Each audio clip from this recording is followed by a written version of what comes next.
Snap. Salute. Wait a minute. I've been muted this whole time. I just heard it now. I just heard you now. So I've been muted this time. Wait a minute.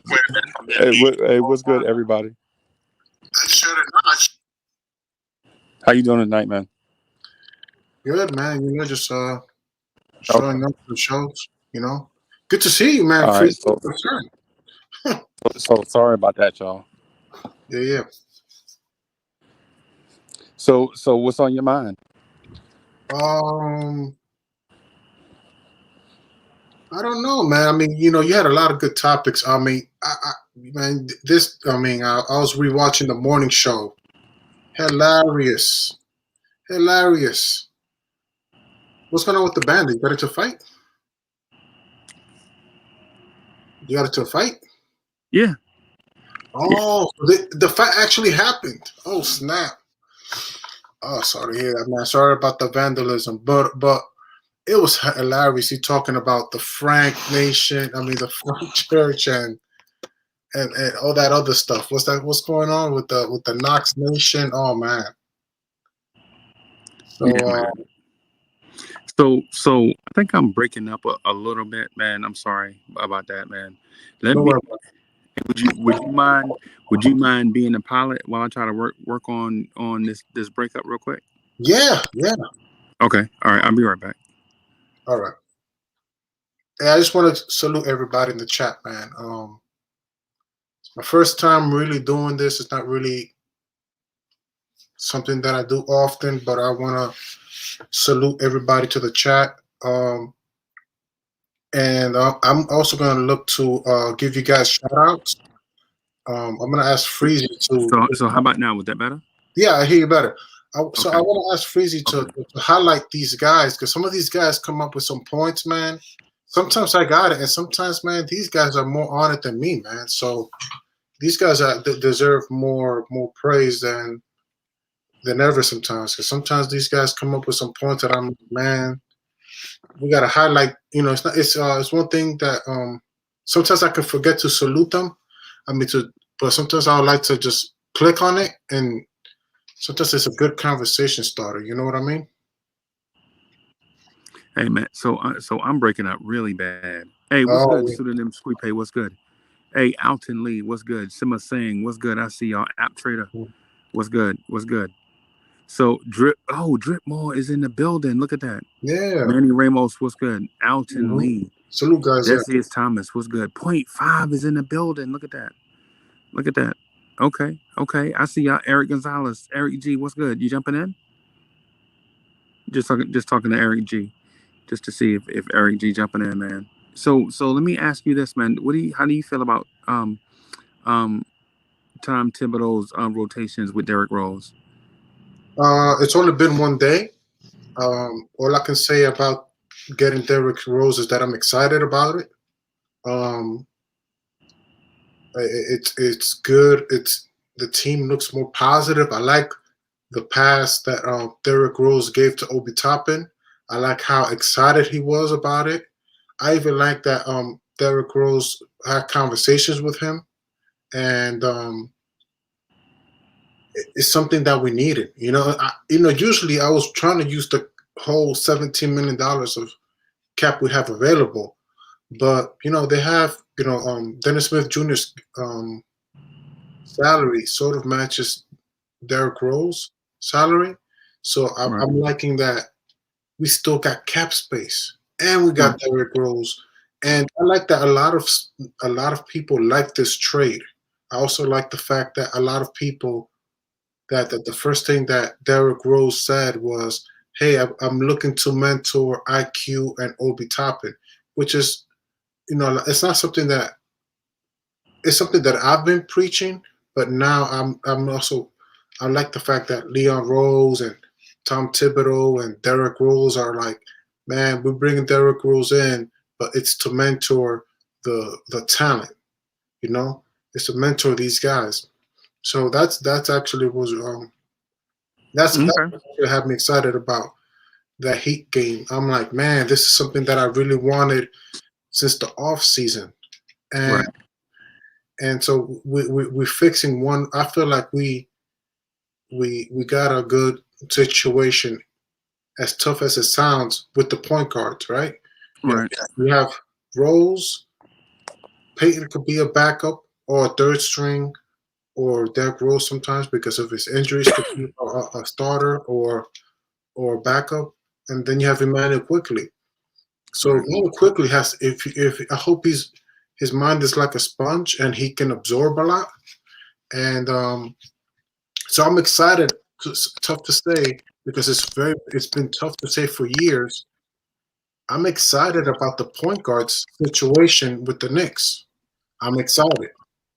And I also like the fact, I shout out to Kev, and Kevin makes a good point on this one. Here's where I like to say something that usually Okay. I don't say, but something that Kev says a lot. Okay. Hey, You know, let me do this real quick. I gotta cue up the intro real quick just for Stephen Fox. Let me do the intro. Sure, it's 5.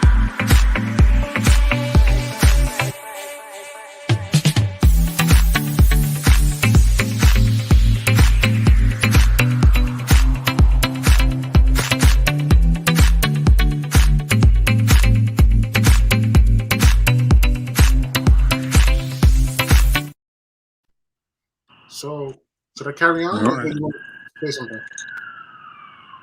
All right. Hey, oh man, I got sirens going off. Hold on. Mhm. So I'm gonna carry on, okay? While you're on timeout. So I like the point guard situation. I think our point guard situation is looking on the up and up. It's looking more positive. Um, and I'm hearing Alfred Payton talks, and he's a great defender. He's a decent backup point guard, and I feel like honestly, I am one who will criticize Frank's aggressiveness, but I feel like even him as a guard can benefit from this kind of team. The kind of players we have around this team, he can learn a lot from this group, from Derrick Rose, who was looking to be more of a mentor now, much versus one his first year with Frank. And you have Emmanuel Quickly, who's great at getting to the free throw line. Um, so I feel like our guards have a lot of people that you can say you can learn. You want to rub shoulders with good people to pick up good habits, to learn how to play better basketball on the offense, not just defense but offense. And I'm not gonna say that Frank is gonna be, a two-way player now, but man, it's good to have a group of players that a group of guards that you can learn from. So I want to give credit to Frank Nation. I feel like he might have it if he's still here. If the Knicks do resign him, with people like Derrick Rose, who could play point guard or shooting guard, and Emmanuel Quickly to play point or shooting. I feel like Frank may have a chance to have a good future with the Knicks. Um, that's what I feel about Derrick Rose. I feel like his impact is that big, that I feel confident about Quickly, and not just Quickly, but also Frank. And right, and Buds, you're right, man. 47 Buds, you're right. He doesn't, but man, but you can't argue if he's around Derrick Rose, you can learn a lot from him, man. That's a former MVP, so IQ can learn a lot. Frank can learn a lot, and I hate to bring up Frank, guys. You guys are absolutely right to kill me about that, but I mean, we're talking about Derrick Rose, man, who's looking to teach, man. If I'm a player, bro, Emmanuel Quickly, Obi Toppin, every player that we drafted can learn a lot from him. So I want to keep it short. Kev, salute. Whatever comment, whatever his opinion, feel free. So I didn't really catch the beginning of the show to know what exactly what's the topic? No, Freezy started with the conversation about Miami Heat, and I said, I just started off talking about Derrick Rose because that's all I really cared about that game.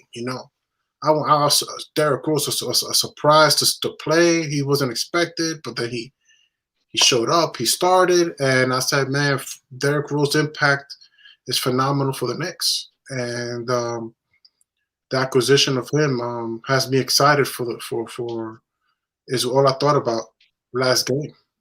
That's all I really cared about. I was like, man, we have a great collection of of guards. I think we have a good collection of guards that if you have a mind like a sponge, you can learn a lot from.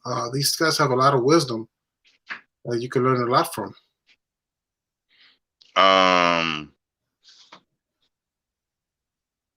Now, when you say guards, you mean like who exactly? Like other than Derrick Rose? IQ, of course.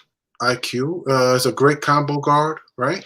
No, I thought you meant like sponge. Like who's supposed to be teaching? Who's supposed to be the teaching? Well, supposedly, you remember that report that Derrick Rose went out to dinner with an IQ. You meant Derrick Rose is supposed to be okay, I got you. Yes, I was a little bit confused. My apologies. No, it's okay. Yeah, what you were saying. Yeah, so I'm talking about Derrick Rose looking to be a mentor to the young kids, to the young guys, to the young group. So I'm excited about that. Well,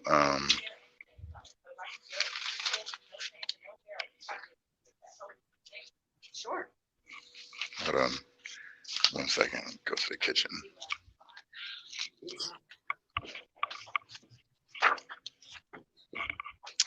I mean, with Derrick Rose, he's, I guess,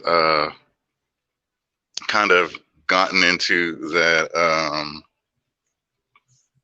role where he's comfortable. If he wants to be that mentor at this stage of his career, then that's great. I don't know what he'll do for someone like Elfrid Payton, and this isn't. I mean, I guess you get to a certain point, and you get to. And as I said last night, Elfrid Payton plays better when he feels he has competition, that he has to raise up his game.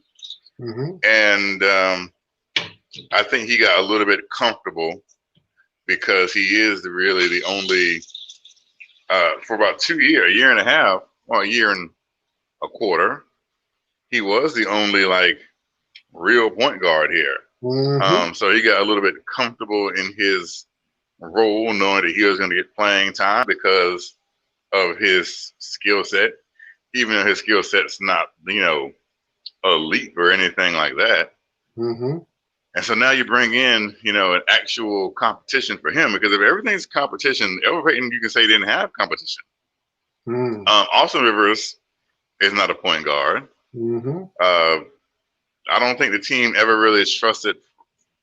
I don't think Tom Thibodeau ever had much faith in Frank or DSJ to fill that role. Mm-hmm. IQ's a rookie and doesn't really have all the nuances to understand the NBA game at that high of a level. Even though he has some good performances offensively, scoring the ball. Mm-hmm. I'm not gonna say IQ's ready to just get the reins and go.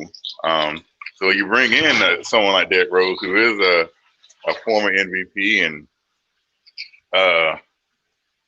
very good point guard. And so Elfrid Payton probably say, oh, crap, here I am now. What am I going to do? Because if Derrick Rose outplays me, I don't have any excuse. I don't know. I really do think that Elfrid Payton's time on this team is kind of numbered. Mm-hmm. Whatever we can get from him, then I think Leon Rose will do what he has to do to explore that. Because there's going to be another big kind of move, I think, that is going to be made between now and the trade deadline. What that is, I don't know. But I think the front office is going to make some kind of move to do something. So we'll see. It all depends on who's out there. I don't think it has to be Zach LaVine or anyone like that to where. Let me turn my camera off. I don't think it has to be anyone like Zach LaVine for it to be a major move. But doing something to improve the team has to be done, because you kind of see that we have a glut at the guard position.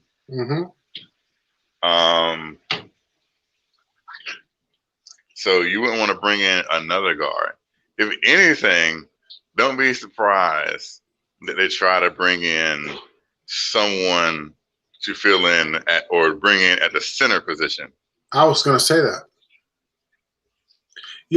Combination I like is the Cleveland setup where they have Andre Drummond starting and they have Jared Allen backing him up. I like that. I kind of like that duo. And, I think Nerlens Noel is a great shot blocker. But I would like, you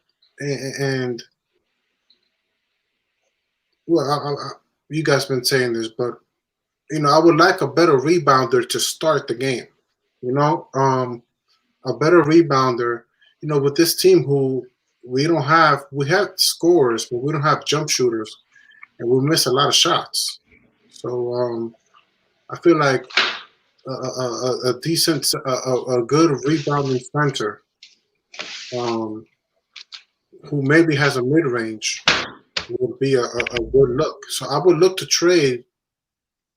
It's hard for me to envision the Knicks trading a Kentucky player, but maybe Nerlens Noel, I'll probably consider start with him, and I'll look to get somebody. I don't even know if it's this year, but a rebounding center to start the game, and I think that will give the Knicks a chance to win some more games, because I'm not most kind of person. I know that we have a Front Nation, Knox Nation, and you have a lot of draft pick nations. You got people who are real big on these draft picks, and I agree with that we should be drafting every year. But so I would look to, if I could package Nerlens Noel in a draft pick, then I would, I would look to do that. That'll be in if I'm Leon Rose, if I can get somebody who's really good, I would do something. Yeah, I would have Mitch back being the shout out to what's his name, pseudonym. I don't know how to pronounce that. Pseudonym Shikpe. But I would consider having Mitch backing up, not as a permanent backup, but Jared Allen is a phenomenal center, and he's playing backup center, and his game is developing tremendously. And I have concerns if Mitch is fully ready to be starting.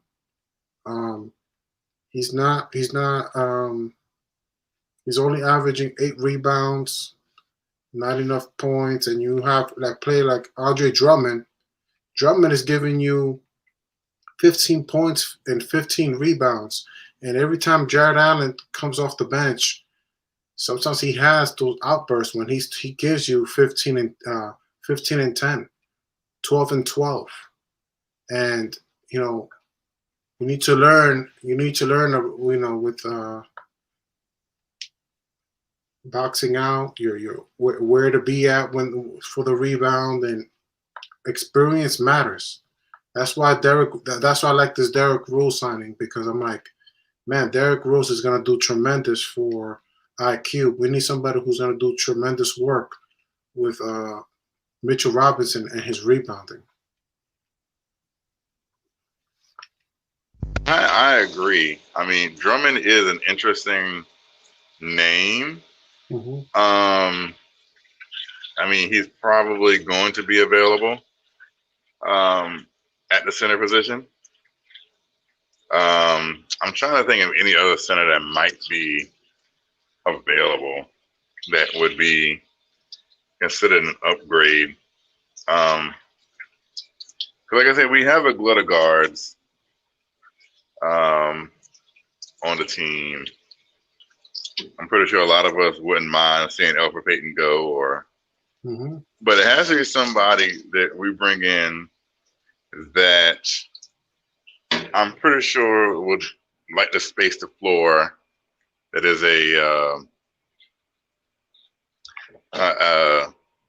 bring a little bit more offense than what Mitch does.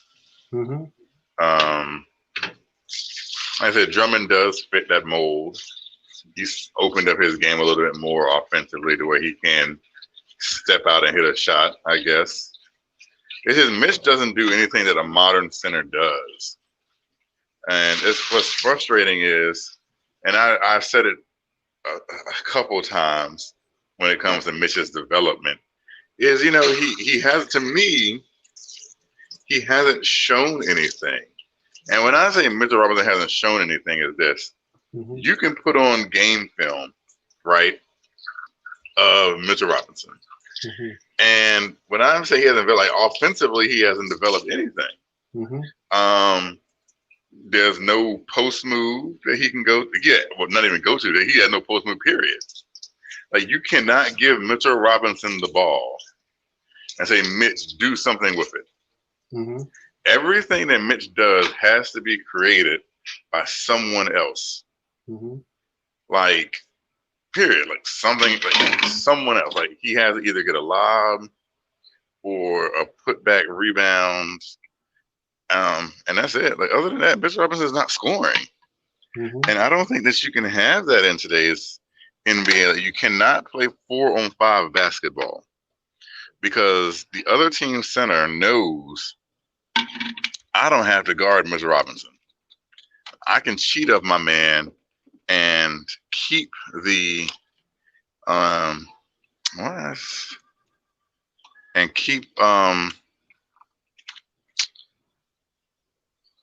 keep the lane closed. That's why there's always so many contested layups, because Mitch's man is always lagged off. So what is RJ to do when he has to go up against his man because he has no clear lane? Julius Randle runs into spin moves and double teams because the center is back there. So it's very hard when you are playing shorthanded on offense every single night.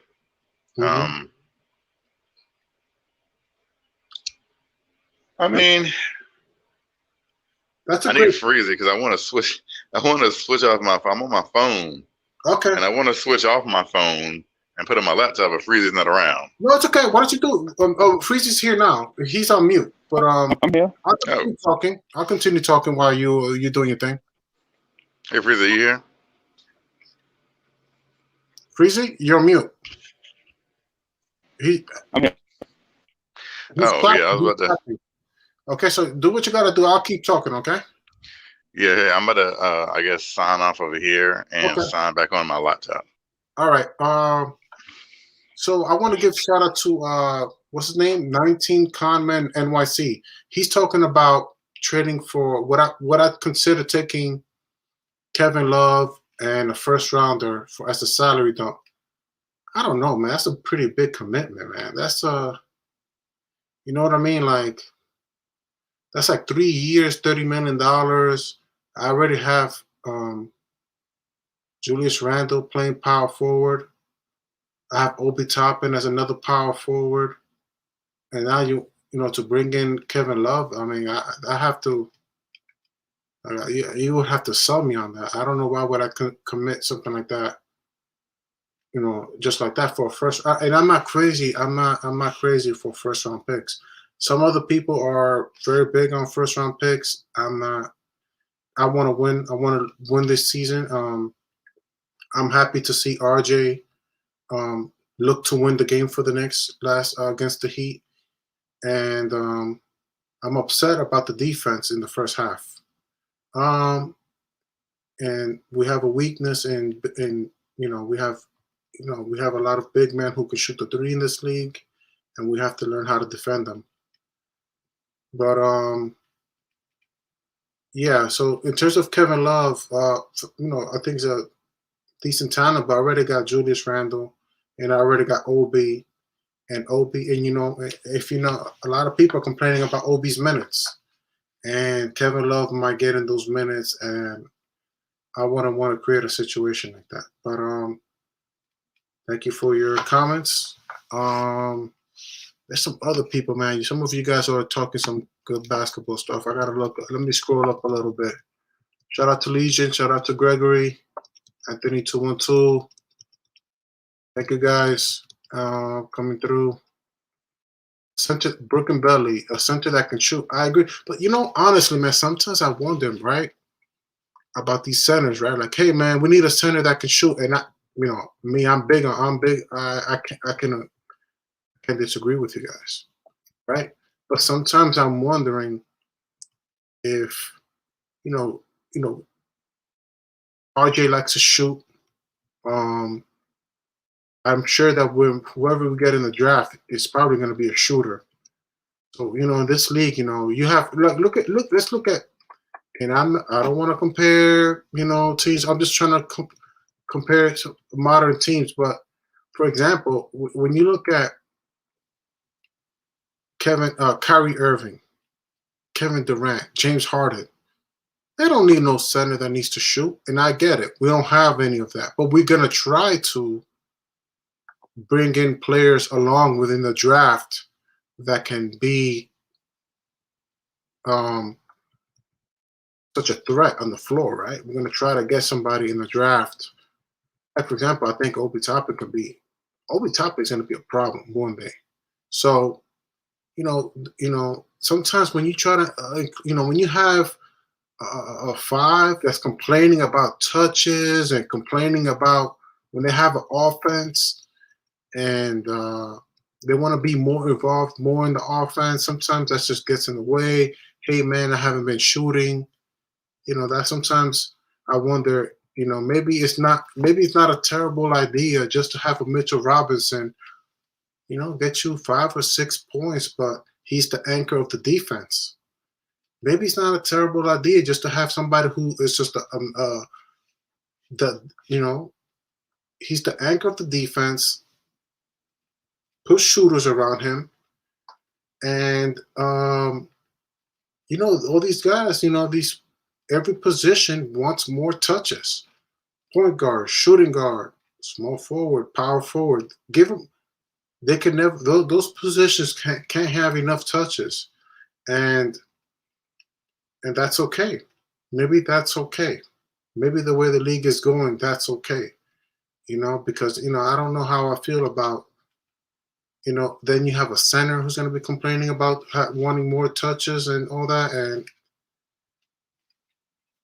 maybe it makes me question. Like, what, man? I like the idea of like a playmaking small center. That's what I like Drummond. Drummond is averaging like 2 or 3 assists for like 5 seasons, and I think that Tom Thibodeau can make him. Don't quote me, but I think he can be like a Joakim Noah. Shout out to Anthony 212 talking about Joakim Noah. But I think RJ Drummond could be a Joakim Noah if we trade for him. But I don't know. I think about that, but then sometimes it's just better just to have a Julius Randle, Obi Toppin, RJ Barrett, Derrick Rose. Let them shoot it out, shoot threes. This modern NBA, it's all about shooting threes and breaking the zone. And I don't know, man. Sometimes I wonder, like, does having a center that is important for him to get touches, is that important, or is that a want, or is that a need? I know that we need rebounds. I know we need defense, and I know we need rebounds, but and the best strength he has, I think it's possible within 5 to 6 years. Mitchell Robinson's defense is going to be so elite. He's going to be in the top of the NBA. He could be like a top 10 center if he continues working with Tibbs, if he keeps going the way he's going. But the criticism, he does deserve it. There are other levels to get to. And what now he's doing, if I'm considering getting a better center, because he's just not producing enough. He's not. No, I'm talking about Legion. I'm talking about Mitchell Robinson. I'm talking about Mitchell Robinson right now. Talking So about getting a where are center. we at now in this conversation? Yeah, I'm talking about Mitchell Robinson. Okay. Okay, go ahead, continue. I'm sorry. No, I'm just talking about do we need a scoring big man, in today's game, or is that a want or is that a need? When you are last in the league in offense, I'm pretty sure having a center that can give you some points is not a bad thing.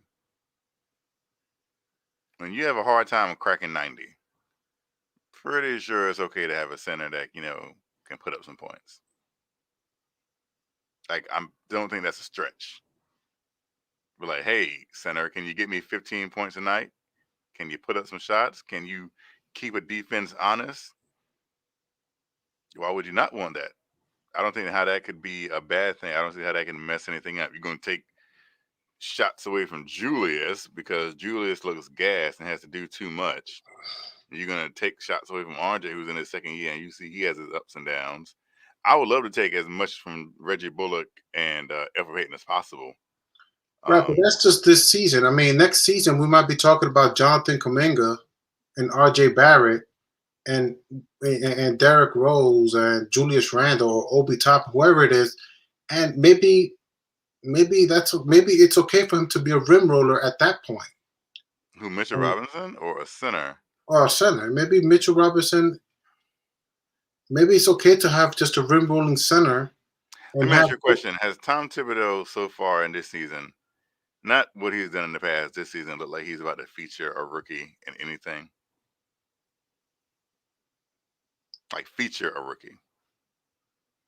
I mean, if you get a talented player, I think he would. I don't know if he has. I think that Obi Toppin. The question is no. He has never in history, no. But would he? If I would guess yes. I believe that Obi Toppin is talented, and I don't think Obi Toppin has played more than 15 minutes a game. I think Emmanuel Quickly is talented, but you see at the drop of a dime, if he has an off night or, if Elfrid Payton is, playing decent, it is noted that Quickly is not playing that much. Quickly, my whole thing with Quickly is, I understand why people reserve the ball. He takes like 7 to 8 shots to 10 shots, and he gets to the free throw line, but he goes like almost 3 for 9, and then he gets to the free throw line maybe 2 times, and makes four free throws, which is kind of good, but like it's just a different. He's just a different animal altogether. You know what I mean? So Emmanuel Quickly, that's a whole different. I don't know how to explain that. Quickly I don't think Quickly has anything to do. It's his game. I think it's his game that I would give him no more than 22 minutes because of the style he plays. He shoots a lot, and he draws fouls. I think, as Chuck pointed out, right now a lot of his game is predicated on drawing fouls, and then when the calls aren't going his way,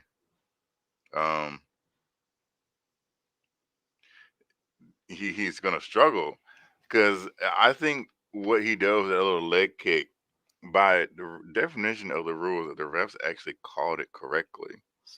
That kick out is technically an offensive foul. He's been getting away with it so far. But you see on like the other night when he doesn't, then I don't know where he has to go to, because it's like his shot, he leans into his shot a lot because he's looking for contact. And when he takes a regular straight up jump shot, the percentages aren't that good.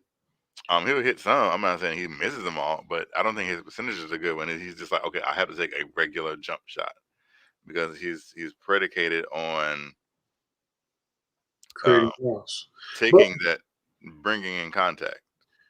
To make a quick point, I think the league is becoming more offensive fouls, right? I almost want to say like there's a lot of people, or at least through the highlights, or at least people are getting. There's a lot of the people who create the most offensive fouls are getting the foul calls and are getting the most attention. So it's something that it looks like the league is like rewarding you for it. So you know you got to strategize, and that's part of the strategy. I think that happens if you're a star player or on the cusp of being a star player, then you might get calls. But you see, RJ is a clear example of a person not getting calls.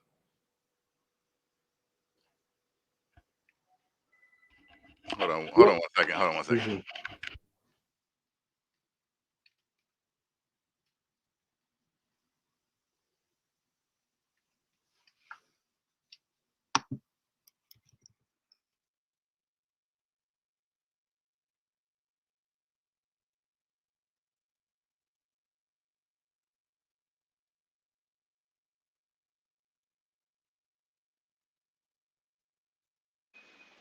Yo, y'all mighty quiet, Raphael. What's good? Oh, so I was waiting for him because you know what? Can you hear me? I saw him with at work, and I'm like, oh, let me stay quiet, and it just clicked on me. But I'm actually scrolling up, and I'm looking at the comments, and sometimes it gives me a chance to talk to the people in the comments. Yeah, make sure you talk to the people The in audience. the virtual chat. Okay, will do. But also make sure we tell everybody every now and then, like every 15 minutes, to subscribe to the channel, hit that like Okay, button, join the virtual chat, join the video chat. yeah. We'll do. OB topic could be a 20 and 10. Shout out to Manny Ramos. Okay. Joakim Noah was an all-star with Tibbs. I agree with Anthony 2-1-2, man, because I feel like if we make a trade for a center, bro, you give Tibbs a good veteran center that can pass a little bit. I'm telling you, man, I think he could work with them. I think he could turn some. I mean, I get it. We want to develop Mitch. Mitch is going to take more time. He's a great center, but he just needs more time. And shout out to Legion. He's calling him a second rounder. I think he also said that he's a backup center. But I think it's too early to make that call. Rebounding, okay, right. All right, guys. So let me just start talking to the chat. Hey guys, if you like the content, press please hit the like button, subscribe, comment in the chat, and also in the comments. I'm looking for you guys. Appreciate all the conversation you guys bring. Trying to keep talking about the Knicks. No game today, but sometimes we just have. Sometimes there's a day that sometimes you just want to talk Knicks. Oh, shout out to Gregory. I hate people being able to jump into someone, create the contact, and get the foul. Bro, that's today's game. That's today's game. You got people playing zone. I mean, I'm sure there's a lot of people who hate the zone. This zone era, not easy. It wasn't like that before. But now you got the zone, and you got people coming up with tricks, creating fouls, flops. I mean, before it was this, there was flops. So, and then if there's a flop, and now you got people flopping fouls in the offense. Okay, I'm back. I'm sorry. What's going on? No, nothing much, man. Just reading the comments. And shout out to Kendall Rivera. RJ never gets a call. That's okay. He's just pushing through it. So RJ, what do you expect from our next game? Friday, the Wizards? Is it the Wizards our next game? What I expect, I'm concerned, and I'm not concerned about Bradley Beal. I think we do good defending guards. Again, we struggle defending forwards and centers who can shoot the three. I know if I'm gonna game plan against the Knicks, uh, I would have Bertans. I would have Bertans shoot 6 threes or 10 threes in the first half. Yeah, I think Bertans is going to pretty much be living on the outside, Yes. and it's whether Julius goes out or not. Because he, as much praise as we give Julius, he can be a little bit non-committal on defense. Mm-hmm. He'll leave his man open, which is why Laurie Marketing killed us that first game because Julius is leaving him wide open. Mm-hmm. Um, Al Horford. Who was supposed to guard Al Horford against OKC? well, here's the thing: Mitch definitely doesn't go out and cover. Mitch does not go out and cover. Mm-hmm. Julius will sometimes, but it takes he let Marketing opening like that Bulls game, right? Mm-hmm. He left Marketing open like the whole first half, and then decide, okay, I'm gonna play up on you because you didn't hit too much. Like you got to get Julius' attention for him to go out on you, which is a really bad strategy to have. I don't know how Tibbs justifies that at all. And I guess you could say workload. You don't want Julius out there playing that intense defense, knowing he has to do so much on the offense. But that's if you're an all-star means something. All-star means, you do it both ways, in my opinion. And I think we can fault Julius when he goes up against he did, I think, to me, in my opinion, he had one really good defensive game. And that was the second game against the bonus, Indiana. That's probably the best defense I saw Julius play all season.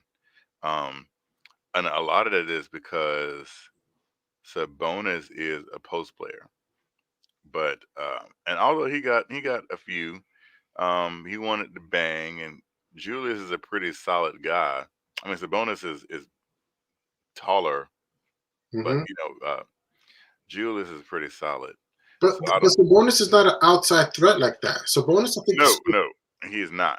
Right. I mean, he'll hit a 3 or 2. I think he shoots like 30-some% from 3. But I would stick with the Marketing conversation because that's our weakness.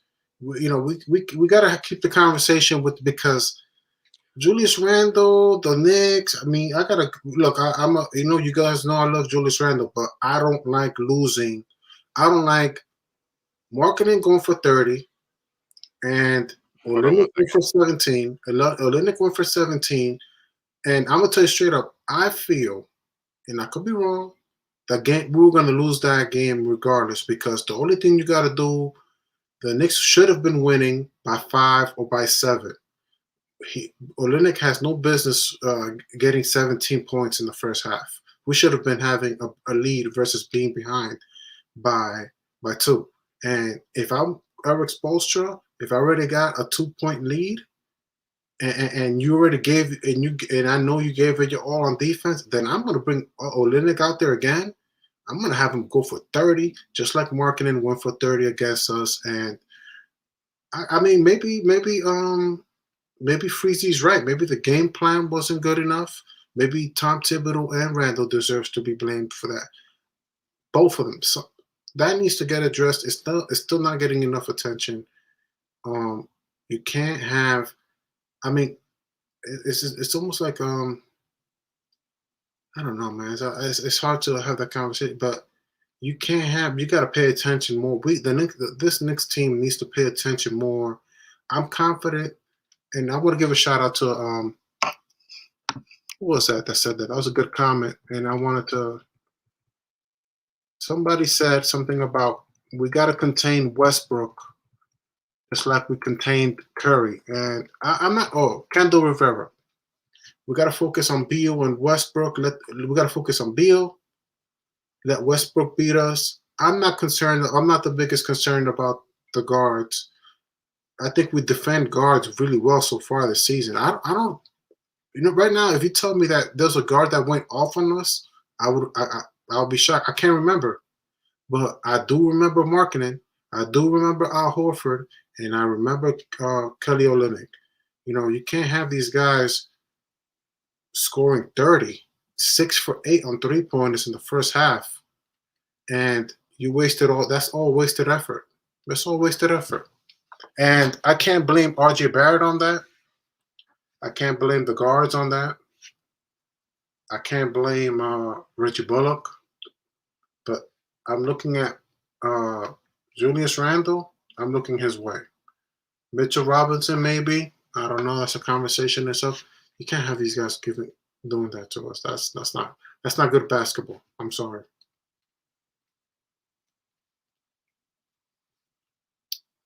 Uh, anything you gotta say? Hello. I guess I'm the only Man. one. Okay, I think I'm. Yeah, I don't.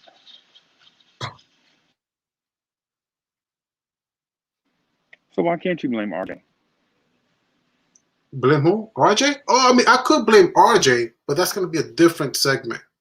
I'm talking about in terms of letting these big men shoot threes. I'm talking about, you know, you know, we should have had a lead. I'm upset that we didn't have a lead in the first half. Now the first, RJ has bad habits, and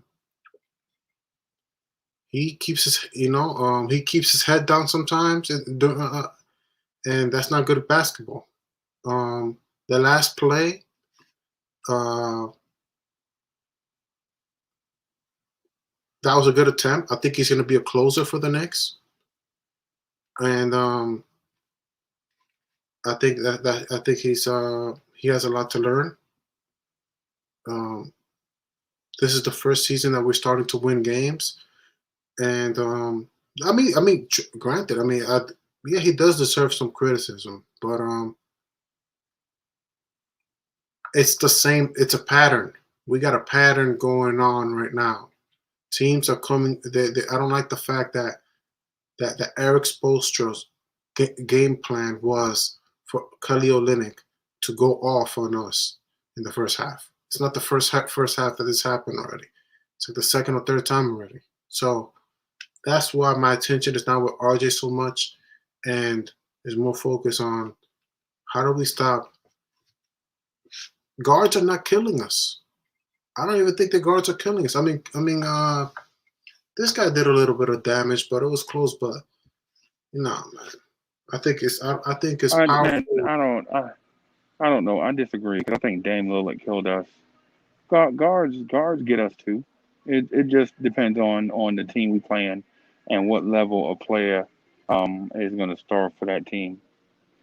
So, for instance, Bradley Beal is not going to get shut down against us. He's going to get his and maybe more. Mm. Let's see. Let's see. I mean, maybe that's the point. I mean, right now, I just can't remember anybody that went off that erupted on us. I don't remember. Like, Okay, I'm back. and we're up to the 20th game. We're up to like 20 something games. How many points did Damian Lillard is always going to get 25. So even if he gets 25, I'm not even upset. What are we on now? Yeah. No, I don't know what we're on. I just got back. Sorry. I'm at work, so it'll be back and forth a little bit.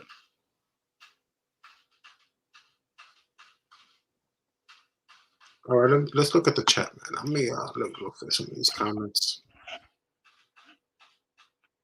It's a weakness that costs us every game. Yeah. What is? I'm alluding to marketing. Kelly Olynyk. Well, yeah. Like I said, and playing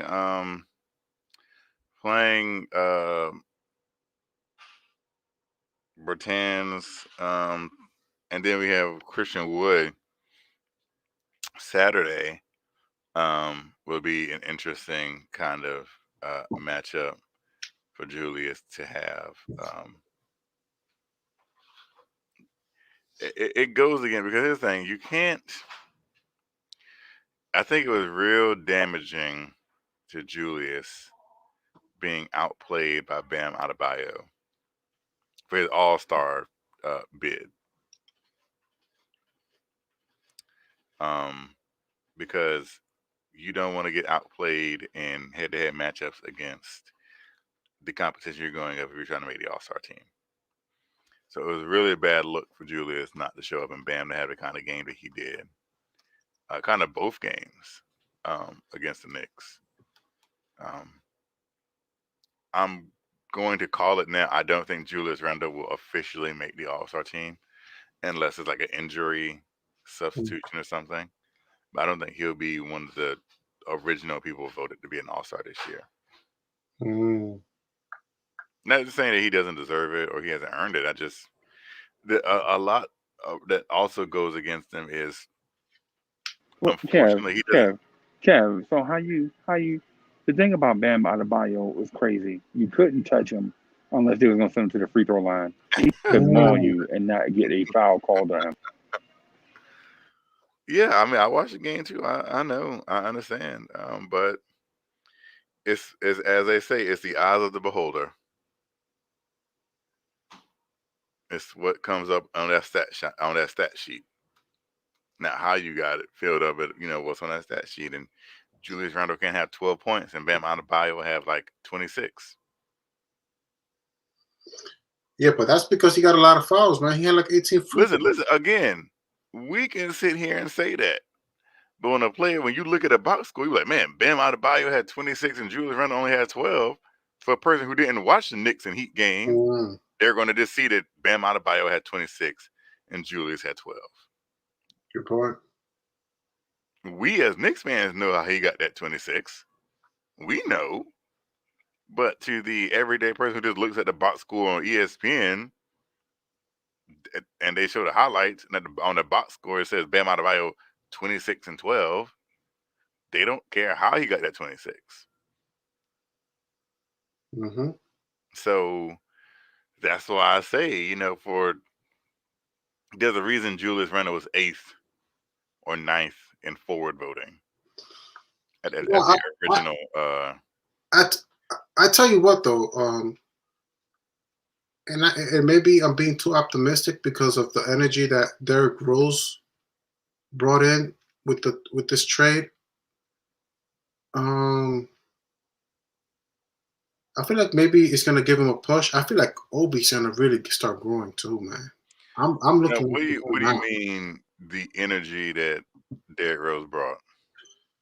Well, he was giving passes. He was looking to pass. But that doesn't work for Julius Randle because the one game that Derrick Rose played that he brought so much energy that was Julius Randle's worst game of the season.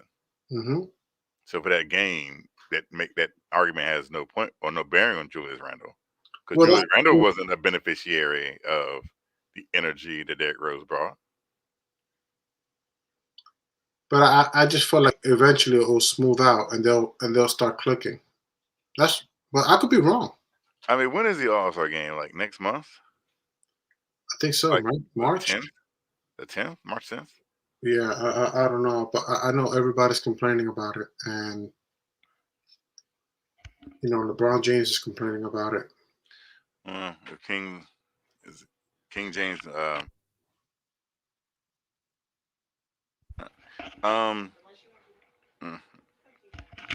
If LeBron James complains, but they're still having it. They just announced that the slam dunk contest is going to be in it tonight.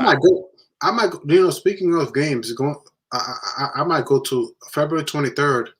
They're gonna go. They're gonna open up Madison Square Garden. You go see a game. I might go see a game, man. I gotta see this team live. I gotta say for my own sanity. I saw them even on COVID season. Well, so,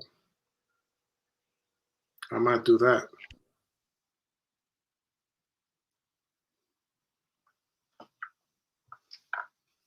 Let me see what's going on in the comments. Some people say some good stuff in the comments.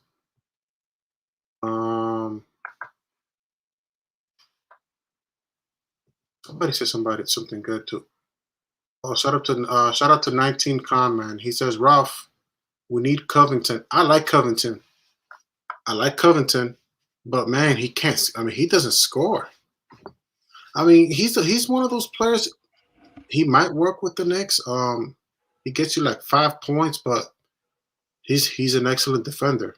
He's Who are you talking about? Covington, Robert Covington from he's Trailblazers. He's with the Trailblazers.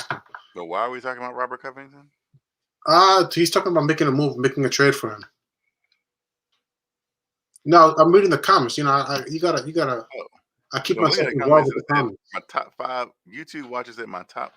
Me, you, and me. My top 5 of all time. What? Oh, my top 5 Knicks of all time. Top 5 Knicks of all time? Oof. There's gonna be a lot of them in this roster, maybe. Some people, I guess, with me, would automatically assume that Kevin Knox is going to be in my top 5. Oh, I think people can already assume that they would think that mine would be Patrick Ewing, of course. Patrick Ewing's the reason I'm a Knicks fan. mm-hmm. Pat. I want to keep it about Patrick Ewing for a second because I'm gonna be honest, right? Well, I'm right, but I'm very conflicted with Patrick Ewing. I know you like to blame John Starks a lot, and you know you're entitled, you're right. But for me personally, I kind of, you know, I shifted my anger more to Patrick Ewing a little bit, and for what exactly? Yeah, and that's why even on the 99, that's why the 99 Knicks is my favorite basketball team. I mean, after a while, I think I got mad also with the missing the finger roll with the Indiana Pacers situation, and that's why I always have I'm like, man, I'm tired. That's when he missed that finger, that dunk. It should have been a dunk and not a finger. That's when I'm like, okay, I gotta move on from this. This is not. We lost the finals, and then that happened, and then I'm like, okay, you know what? That's why I like, shout out to. So you're putting the finals loss on Patrick Ewing. Well, 94 finals loss to be exact. I looked at the whole entirety of that era. I was like, I was first mad at Starks, but he's just a role player. Yeah, I don't think he was a role player. Obviously he's the second best offensive player on that team, so he's a little bit more of a role player. I mean, and it's funny because I'm not even just looking at that. Now, I hope that Freezy brings John Starks on this show one day. That'll be a tremendous honor if that was to happen. And I'm going to stick to my guns, though. Right. Had John Starks had a normal game, like a normal shooting game, a regular shooting game, the Knicks would have won that game. They would have won Game 7. John Starks went, 3 for 19? 3 for 19. 0 for 11. He started the game 0 for 11. 3 for 19. And I know Freezy is going to come on and be like, well, John Starks played with, a partially torn meniscus and he shouldn't have been playing. No, well, he should have sat out then if it was going to affect him. He shouldn't have been playing because you can't use it as a crutch and then when things are going good and then when things are going bad, bring it up. Yeah, I don't know what your opinion on it. Right. My whole thing is that, and also those reports coming out about Patrick Ewing, and I mean it wasn't that much, but also in the 99 team, I wasn't crazy. Like, how do I say that? I try to give him credit, and then I don't like the way he stood up when Scottie Pippen dunked on him too. I don't like that too much either. I wasn't too crazy about that. I'm gonna be honest. Like, seeing all that, I'm like, yo, you didn't stand up for yourself. I'm like, Listen. And there was no Jordan there too. So I mean, shout out to people who that's their favorite team. I mean, who that's their favorite player. I mean, there's a level of respect, but that's why I kind of like Mason more. Like Anthony Mason, like he was a role player. Wait, well, in the '94s. So here's the thing about Patrick They Ewing, were right? more like they weren't. This is the thing about Pat. Very few and far between will a player come in and change the entire complexity of an organization from day one.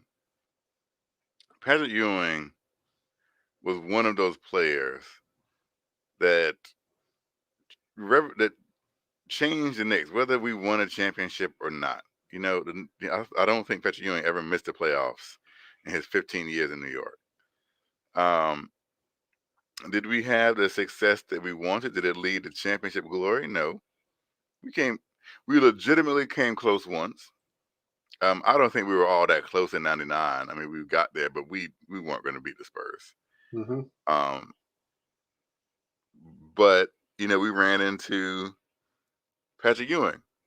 I mean, not Patrick, we ran into Michael Jordan. It happened to a lot of greats in that era. Before Jordan, there was the Bulls and the Celtics and Lakers, and there's a lot of obstacles for one man because we had to be real of ourselves. As much as we might like the Oakleys and the Masons and the Starks and Larry Johnson, Derek Harpers and the Larry Johnsons and who else am I missing? Just a lot of people, but they were role players.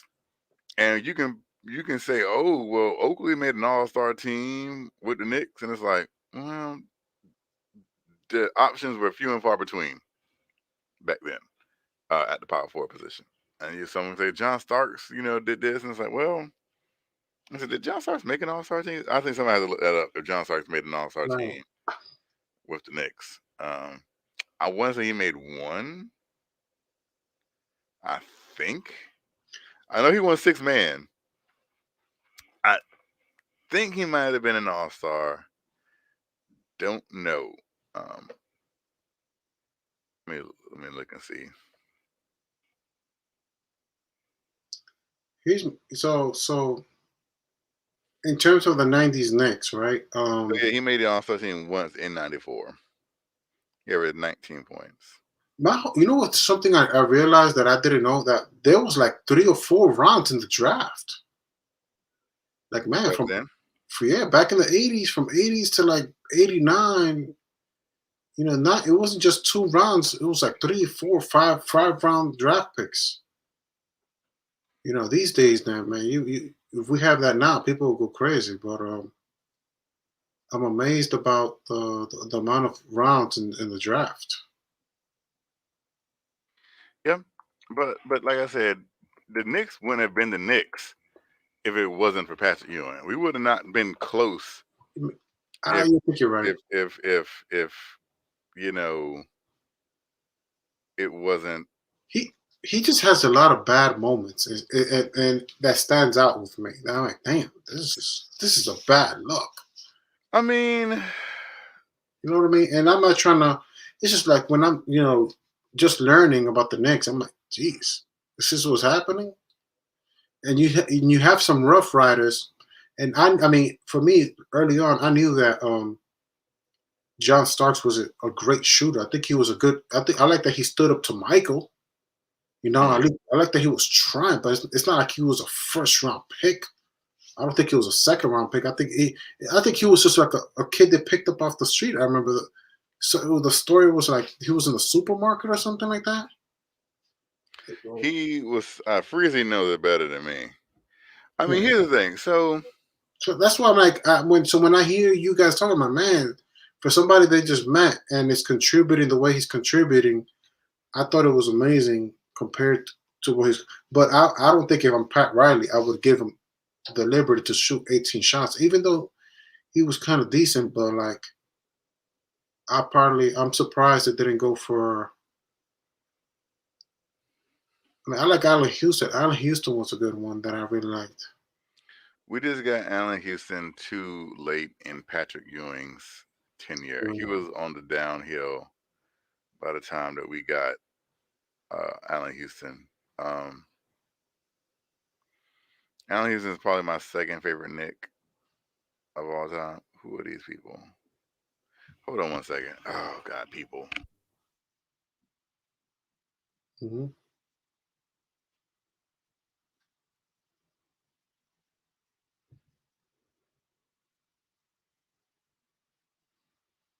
Mm-hmm. Shout out to Quiet Money. Now it's true, you gotta put respect into Patrick's game. But I do have a lot of like I respect his game, but I was just like conflicted when I was watching the '90s. It's like it wasn't. There's a lot of there was times it was a dog fight, and sometimes I don't know. So it wasn't. I don't think it was the best years. Uh, if I had to guess, I don't think it was the best years because there's a lot of people that I don't know. I mean, he had that. I think really what really bothered me was the finger roll. He missed it, and I mean it was a rare miss, but it was just embarrassing. And so sometimes but I mean I appreciate that era. I mean I like the way the '99 team was built. Like he actually had like players, Sprewell, Houston, Patrick, Larry Johnson. That was like, oh my god, man, we got a squad. I think Chris Childs was there too. Or maybe he got kicked out because of the Kobe situation. But let's look at the comments, man, because you guys keep me entertained. I gotta be honest. Shout out to the chat. Shout out to people who are checking us out. If you like the content, you see the like button, subscribe. But I'm gonna listen to you guys because sometimes I admit sometimes that I have a lot of learning to do myself. Let me see. Melo couldn't handle a player like Lynn getting his shine. See what I'm saying? Allen Houston was my favorite, but I kind of like Allen Houston. I thought it was okay. We never got a good point guard. You know what? I think you're right, New York guy. I think that's another thing too. Yeah, Sprewell was also great. I like Sprewell, man. Sprewell in Houston. When we had Sprewell in Houston, oh man, that was my crew. I'm like, I could roll with these guys. That was a good duo. Throughout the whole '90s, Ewan didn't have an outstanding point guard. And maybe that's another thing that I just really didn't like, man. I just didn't like the whole. And I'm surprised, man, because you have so many draft picks in those eras. I'm like, man, you could. Let me see, Charles Smith. That's another one. Oh, see, now you're bringing back stuff that I'm like, oh man, this is not a good look. But we didn't have a good point guard. I agree. Shout out to New York guy. The heartbreak in '94 took me to some time to wake up from that nightmare. That was a nightmare, I agree. Melo isn't a top 10 all time for me. I'm gonna tell you something about Melo. These days, I have more respect for him. I like the way he talks about this team. I like recently he said something. Once a Knick, always a Knick. I like the direction Tom Thibodeau is leading the Knicks, and so like that I have a lot of respect because I'm like, man, that guy's a Knick, man. That guy, he bleeds orange and blue. He should be here. He should be here one day. So if Carmelo Anthony, if you're ever checking out this show, man, you should check us out. If you check it out, whether it's today or whether it's 2-3 years from now, I'm sure that us Knicks fans would like to listen to you. So Some might disagree. Some people would like to talk about that era you was here, but I like this new, I feel like I like this new version of Melo. Like this version of Melo, I'm like, man, he's alright. I'm still mad at Bernard King. Never played with Patrick Ewing. Shout out to Marky B. Yeah, I agree. I agree. Bro, I'm gonna tell you straight up. My favorite Knicks, you gotta give. I'm going with Spreewell, Allen, Houston. Whoever's after that, cool. But those two guys are on my team. Off the rip, those guys are on my team. Um, Lately, man, I'm even getting into these older Knicks, man, because I'm starting to grow to be a bigger fan of. Starting to be a big fan of Walt Frazier, man. I don't know, man. I'm like, man, I gotta watch this guy, man. You don't get to the rafters by accident. So, right? I agree with Quiet Money. The humble version of Melo is a lot more likable. I agree, man. Who's your top 5 greatest NBA players of all time? YouTube watcher. All time? If I'm going all time now it's gonna get serious. So, how do I say that? Because usually at my center position, right, I want to go with Shaq. But lately, like, just out of spontaneity, right? Just for today's my top 5. My top 5 great. Yo, man, I'm going with Wilt Chamberlain. I don't know, man. I gotta have this guy on my team, man. I'm going Wilt Chamberlain as my center. So I'll go Wilt Chamberlain as my center, and that's not a lot of people. You could have Shaq, Kareem Abdul-Jabbar, but I would go with Wilt Chamberlain.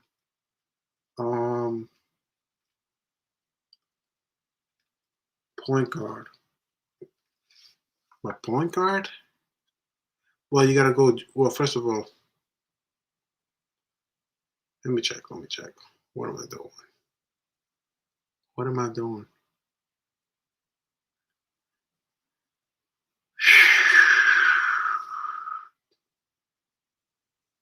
Will Chamberlain. I mean, I'm gonna be. I feel like I don't know, man. I'm going with Stephen Curry as my point. Stephen Curry is running my point. Now I got to deal with Jordan, and I got to deal with Jordan, and who else? Jordan and LeBron. Oh, greatest, but it's not. It's not. Who's my best? What would be my favorite 5? It's not my favorite. It's who I think is the greatest. So I'm gonna go with. You got to go LeBron, Jordan, Tim Duncan, and at the point I probably have Stephen Curry. So that's my starting 5. Did that make any sense? I don't know what happened.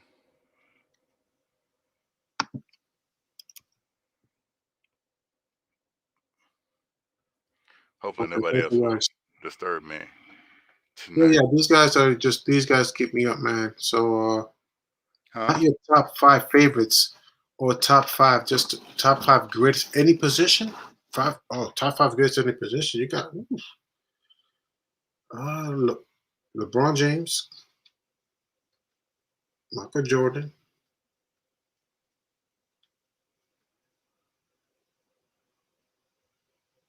Wait, are these my top 5 Knicks or just top 5 players of all time? Player all time, any position. So this is my top 5 favorite or the top 5 that I think are the best? I think top 5 greatest. So I'm going with Shaq, Wilt Chamberlain. Shaq, Wilt Chamberlain, Jordan. LeBron, then Jordan. And this is like an order, or I don't know, but at this point, I think it's looking like that. I don't know. LeBron, Jordan, I'm gonna go Kobe.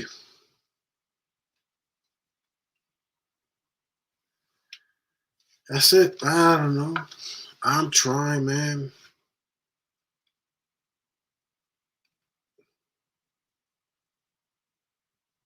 Oof, I love Larry Bird, man. What's up, fellas?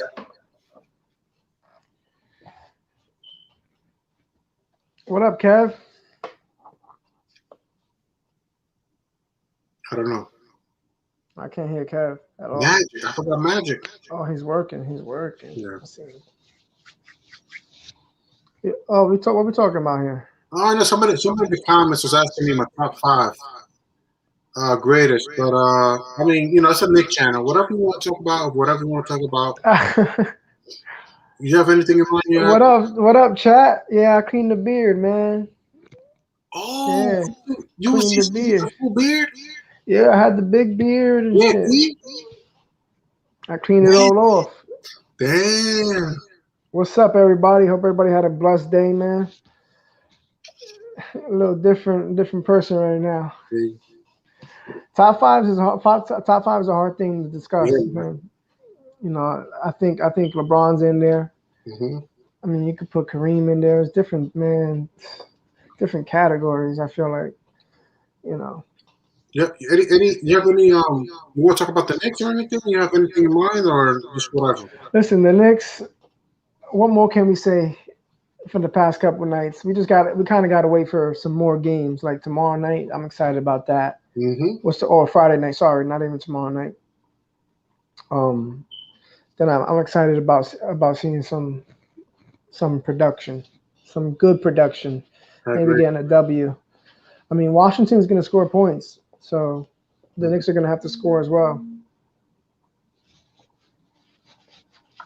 I mean, and they don't play defense, so that may help us a little bit. What? I don't know I can't tell if Washington is that bad or they're just tanking for Cade Cunningham. Yeah, I look like an egg. That's how you feel, YouTube watcher. That's good though. I like that. Now how to clean it up, man. It's hard to wear. I work in the hospital field, so I have to wear a mask, and sometimes what happens is it starts irritating the beard. The hair start growing different ways. So I love the beard, but I had to clean it up because it gets too hard when I'm wearing a mask and a shield and all that. So we're good now. We're good. It'll grow back. It usually grows back in like 3 weeks. But the Wizards have been in the lottery for some time, and I'm sorry, they must want Jonathan Kuminga just as bad as Guillermo wants him. Yeah. Jonathan Kuminga, he looked good. I watched him the other night. They must be after him, bro. Yeah, that's who they want, and yeah, I'm ready for Joe. By the way, I see in the chat. I'm looking at the chat. Yeah, I'm ready. Yeah, no, I can't associate myself with Harden and his defense. And Harden got some nerve to get mad at DeAndre Jordan about defense. No way, that happened today? That happened yesterday. They got into some real discussion because of DeAndre Jordan missed the assignment, maybe on back-to-back plays. Yeah, so, but he's looking a bit washed. DeAndre Jordan. He was drafted. Nah, chill. YouTube watcher, we're not doing that. My name is Eric. No egg. None of that. Listen, Rock, you said that. You said Ewan's overrated? I didn't say he was overrated. Nah. That would be bad if you did. Nah. I feel like, in my personal opinion, I was let down by him a lot. Like, I was disappointed by him more than Kevin W. blamed John Starks. I feel like it's his team, and he missed that layup. So there was certain stuff that just didn't sit well with me for years and years, and why the '99 Knicks became my favorite Knicks team, because I can't deal with going before '99. I'm like, it's too much, bro. I'm not gonna go before '99, bro. No, I think for me, man, I'm only 29. Mm-hmm. So, 99, I was 8 years old. I mean, I started That's watching basketball the season before that at 7. So, um, that's when I first started watching ball, man. It was that Knicks team, man. Hard, diving for the ball, JVG. It was a that team was solid, man. I love that team. right. But as I got older, the league changed, Right. and that kind of basketball just kind of it Phase- really kind of it phased out. I think it phased So, out after Kobe won those championships in 2010. well, All what I thought the last team like that I thought of was the Detroit Pistons, that like was that gritty team. They beat the Lakers. They, right. they were a team they were just real gritty, man. Play defense, rebound the ball well, could hit Right. the outside shot. Larry Um, Brown got a lot of praise for that year too. hmm That's why he started getting a lot. Is your street? Do you have StreamYard open and YouTube open? Is that you? Nah, Okay, so you only got one link, right? I just have I just have I just have your face and now Kev's. Okay, cool. But you have StreamYard open and you paused YouTube, right? What's Okay. going on? No, because we're hearing. YouTube isn't on at all. Okay, cool. Okay, cool. So, what we're What gonna up, Kev? What's up, broski? How you Mm. doing? Yo, did Ralph say that Ewing's overrated?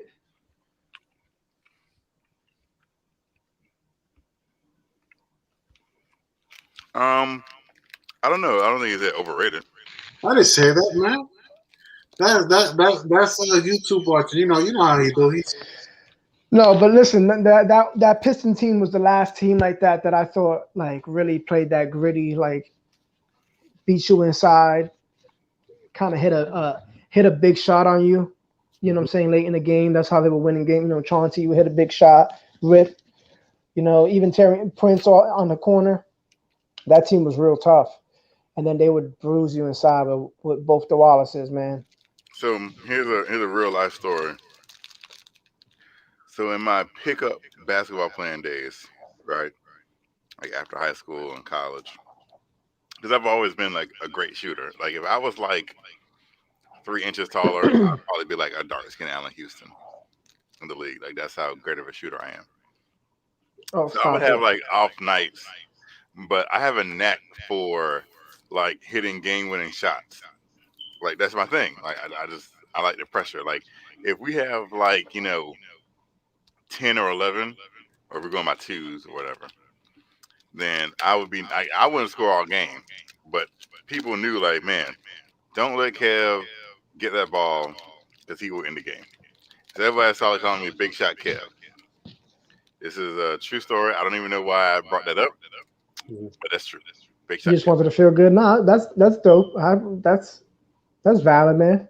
There's nothing wrong with that. Feeling good about yourself, man. You hit a big Women, shot. Wilmington playground legend. And if you know anything about Wilmington, North Carolina, Wilmington, North Carolina. we produced the greatest player of all time. So Listen, I'm going to real quick. I'm going to Hilton Head in May. that's nice. That's all right.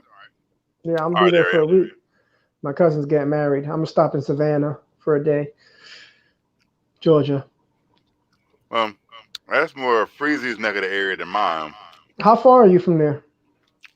From Hilton Head, oh, like 4 or 5 well, I hours. live in Durham now. Oh, you live in Durham. Yes, Durham, North Carolina, home of the Duke Blue Devils. I know where it's at.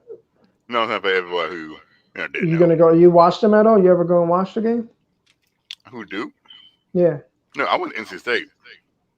Oh, okay. Yeah. Um. You So still should have went to Duke and watched RJ and Zion play a couple games. That'd have been dope.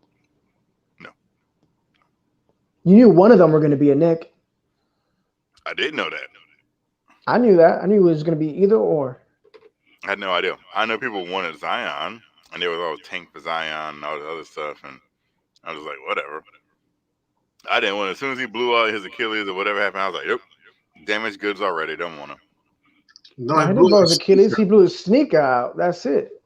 That's a sneaker. That wasn't an ACL. That's how. He did something that he hurt himself and was out for a while. Nah, he blew the sneaker out and he Yeah, it turned was his ankle. yeah. But he hurt himself doing something. I don't know what he hurt. He was out for like a week or two Right. for injury. And I'm like, he's damaged goods already. I don't want him. Yeah, he did. What he blew up was a sneaker that he bought a pair of Kyrie's. Nah, you were talking blasphemous though, Kev. You ain't like Allen Houston though behind the arc. Huh? You're not like Allen Houston with the three with the I really shot. am. I really am. Well, maybe you can go help your boy out getting Hold on one second. DMPs.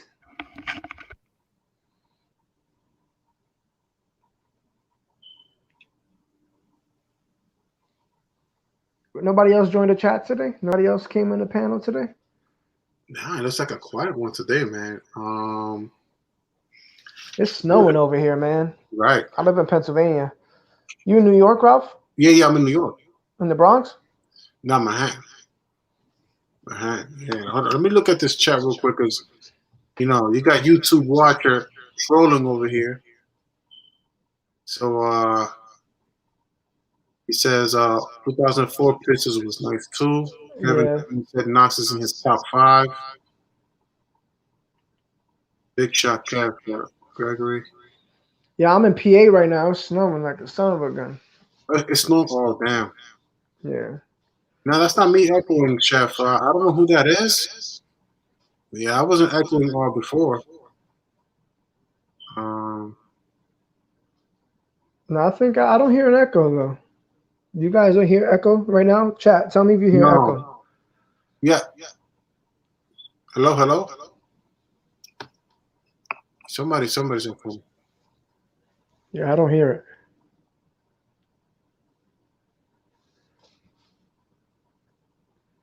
Maybe it's because I got no furniture in my house, like Chuck says. Right. So, guys, if you like the content, hit the like button, man. So here's another side story. I used to work at a hotel. I was a manager. Real quick, can I have a question, Kev? What do you do work-wise? I'm an operations manager in a hotel. Oh, that's tough. Yo, when I go visit that spot, you should hook me up, yeah? I don't know if that's how it works. No, I'm joking. So I used to work at a Hilton property. I used to work in hotels too, man. I mean, I work. That's what I do. And so we had a contract with Duke University where, well, mind you, I work at a full-service Hilton hotel, so it's very nice, very upscale. So we used to host Duke's football team on whenever they had home games. So the team would check in like Friday afternoon, and then check out like an hour or two before game day, Saturday.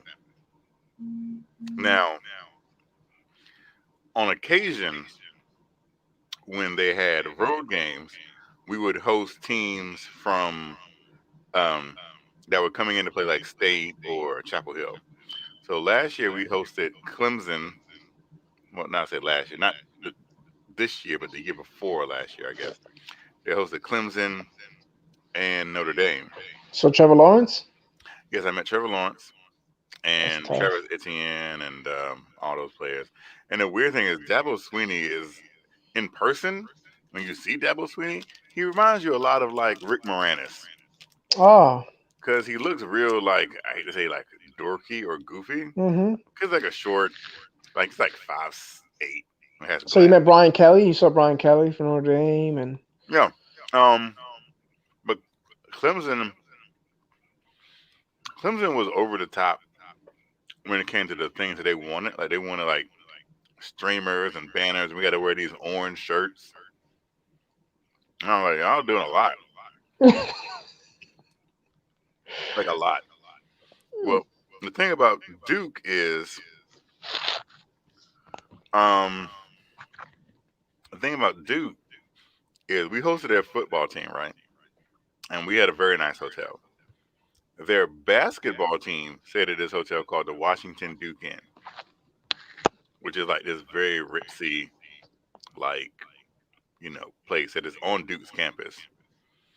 But it just goes to show you that it's very rare that a college moneymaker is their basketball program, and that a football program can be second tier. Because Yeah, it happens. as nice as the hotel that we had, Duke's basketball team wasn't staying there. They're staying at the Washington Duke Inn. Where they have like give you like robes and mints on your pillow and all the other stuff. I'm not. Yeah, that's wild. But I forgot what I was about to say.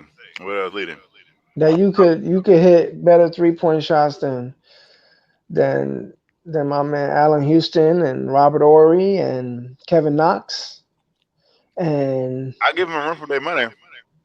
how much money? That's a lot of money. Listen. When it comes to shooting, I just got it like that. Well, I had it like that. I haven't played basketball in. You know Jay Hernandez. What's Jay Hernandez? Somebody said I look like Jay Hernandez.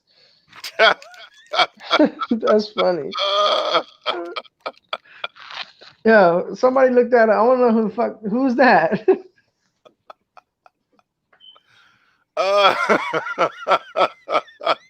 Kev, you're gonna keep laughing, or you're gonna help me out here. That was funny. But Jay Hernandez has like a buzz cut, like a military, like whatever. Yo, do you see this? I shaved my joint, brother. I do. Jay Hernandez is an actor. He's like a B-list actor. He's played in some movies. Jay Hernandez. I can't even think of a movie he's played in. I mean, if I saw him, I probably know who he is, but I don't spend much time watching. Jay Hernandez has played in. Yeah. Yeah, that's better. 19 calm, man. I'm ready for whatever, man. I just need to get some Vaseline ready. First off, I don't have an echo, so I don't know where the echo is coming from. Hey, somebody say something. I'm gonna mute myself. All right, I'm gonna mute myself right now. Hello. Hello. Is this better? Can you hear me? Yeah, I hear you perfectly fine.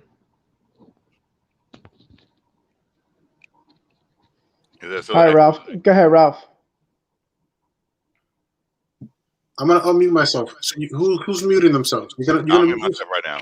So okay, you mute. You're gonna mute yourself, E? Yeah. Okay, you mute. Hello. So you guys don't echo, right, guys? No echo from me, right? No echo, right? So that's not me echoing, okay? So hold on. Can you hear me?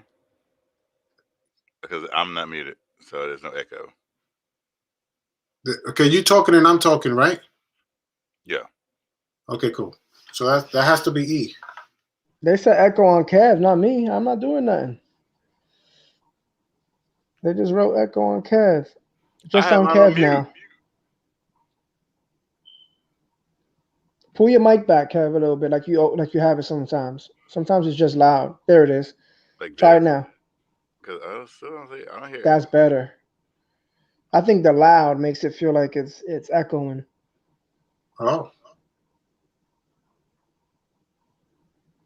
It's the guy in the middle. I'm always the guy in the middle. Guy in the middle. What you looking for? You think, Kev? What you think? You looking forward to some good basketball here down the stretch for this next team?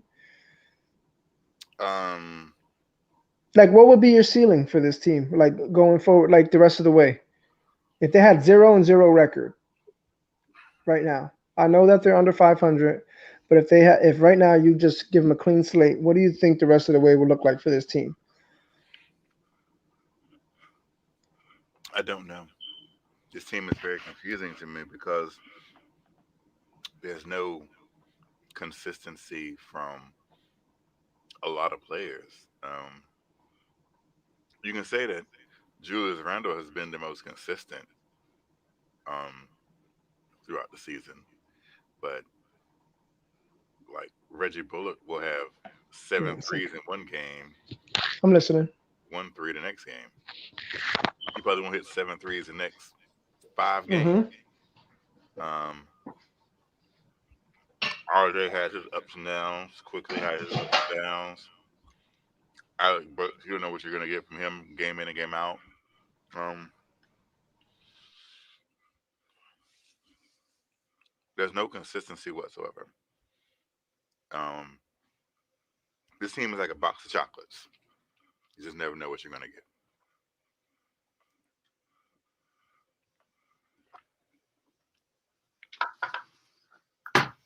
Can't disagree.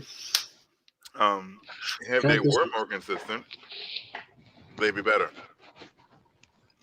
No, I I'm, agree. I I'm do think there's still, some things that I like, but I think they're a little too inconsistent for me. Excuse me, I'm gonna pour myself a little. I'm still on the we need to by some way, shape, Little. or form go out and get Russell Westbrook. I don't care how much money he makes. Little rose. Cheers. Um,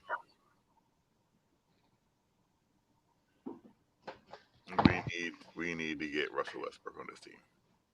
Oof, that's not happening. It should happen.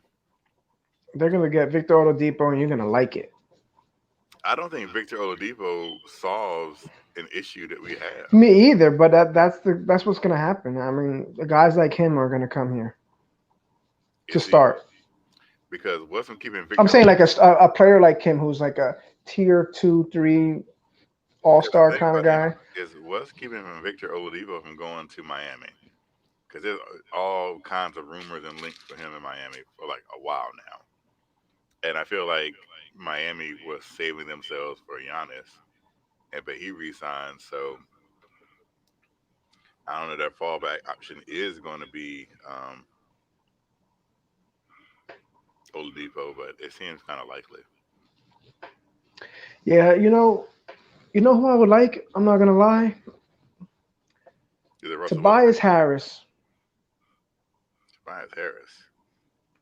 I like his game, man. I think he could defend. He can play if you need him to, play that 3-4. He could do that. But if you bring him in that big lineup with Randle, him, RJ, Mitch, they could defend multiple positions, all four of them.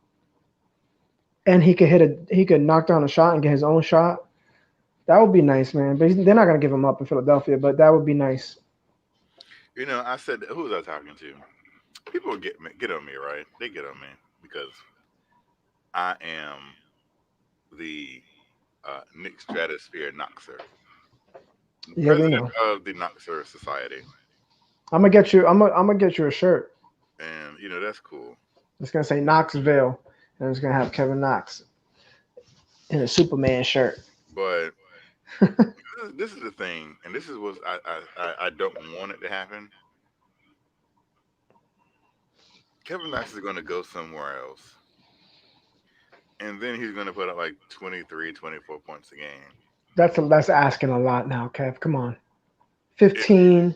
No, wait. Come on. Hold on. 15, 16 a game. Hold on. Let me ask you a question. Maybe. But to say that he's going to put up 24 is like all-star. Can I say something? Can I finish? If you would have said in Jeremy Grant's third year when he was averaging 6 points a game, hey, one day he's going to be averaging 24, that's crazy. He's not going to do that. That's all-star numbers, right? But guess what Jeremy Grant is averaging in his 7th year? 24 points a game. I know that. But that's a diamond in a rough kind of guy. I get. Brandon Ingram was kind of. There's a lot of people you could say that. Yeah, but Brandon Ingram is not 7 years into the league. He's 5. Yeah, okay. And he's been doing it now for 2 years where he's been a guy that you can say, okay, I see the production, I see the growth, and I see how we can build around him. The only reason why they traded him is because they needed to get AD, and that was the only way they were going to get AD. If not, they would have kept him. But what he got, he's a player that's going to be a superstar in this league, and he's still so very young. So like I said, that's not the same thing. The thing with Knox is, and Jeremy Grant always rebounded well. He always played defense. He was always super athletic, never questioned his motor. He was diving for balls in Denver. He did the same thing where in OKC. The motor thing kills me, and I don't know. But the motor thing should kill you because it's sad that the guy you for the most doesn't always chase down, finish the play. He don't always finish the play. A lot of people who don't finish plays. What do you mean Yeah, finish a but play? when we're talking about a guy who's already on the edge of not getting playing time, if you're not hitting shots, you got to finish the play the other way. You got to play defense, and you got to run the court. And That There were is. some things that he did in the beginning of the year. The Jeremy first couple games he did that. I did see that. But then when he started missing shots, then he gets down on himself, and you can see it immediately. He missed a couple shots in a row. That guy stops playing basketball. Period. Yeah, Jeremy I don't Grant, think it's true at all. Actually, I mean that's your opinion, and you are I'm entitled not to it. listen. I'm not saying. I'm just saying not 24 a game. He's not going somewhere and getting 24 a game. Why not? Do you think Jeremy Grant was going to get 24 a game? Jeremy Grant was an excellent defender with What the does him playing defense have to do with him averaging 24 points a game? Because that's how he stood on the floor, Kev. But what does that have to do That's with how him it gave him the opportunity to build to a guy who's now scoring 24 points, and he's the leader So on let me that get this Pistons straight. team So because okay, he was able to stay on the floor doing something well, being productive in some way. So he so wasn't knocking let down me get shots. this He didn't straight even because have a we have a perimeter shot. tendency to let people finish. Well, Um, because you're not letting me finish. Mhm. because I don't get a chance to say because you say something and then you wait for a response, but then you keep going. But anyways, so Jeremy Grant stayed on the floor to develop. Is that what she said? I'm going to repeat this again in case it didn't sink. No, all right. Jeremy Grant stayed on the floor and played so he could develop. No, listen. Jeremy Grant stayed on the floor and played because he defended well, he rebounded, and in turn, because of those two things, he was able to play and develop a shot. See, Kevin Knox is not playing defense. He's not rebounding the ball. Hmm. Okay? Also, Hmm. also, So then he's not going to get the opportunity to work on his game. We already know he could shoot, but if he's not knocking down the shot and he's not playing defense, what is he good for? You know what kills me a lot is this. Everybody says, "Oh, we know Kevin Knox can shoot. He can be a knockdown shooter." And then the next sentence, like, "Man, I wish this team had more shooting." Does anyone else see like how that's weird? How you keep a guy on the bench when you know he's probably your best shooter, but he doesn't play defense, right? Or people say he doesn't play defense. And then on the next hand, they complain, "Man, I wish we had a small forward that could shoot." And it's like, well, no, you already have a small forward that can shoot. He's he's right there on the bench over there. No, I get what you're Yes, saying, Kev. he can There's a shoot, part of me that really agrees with you.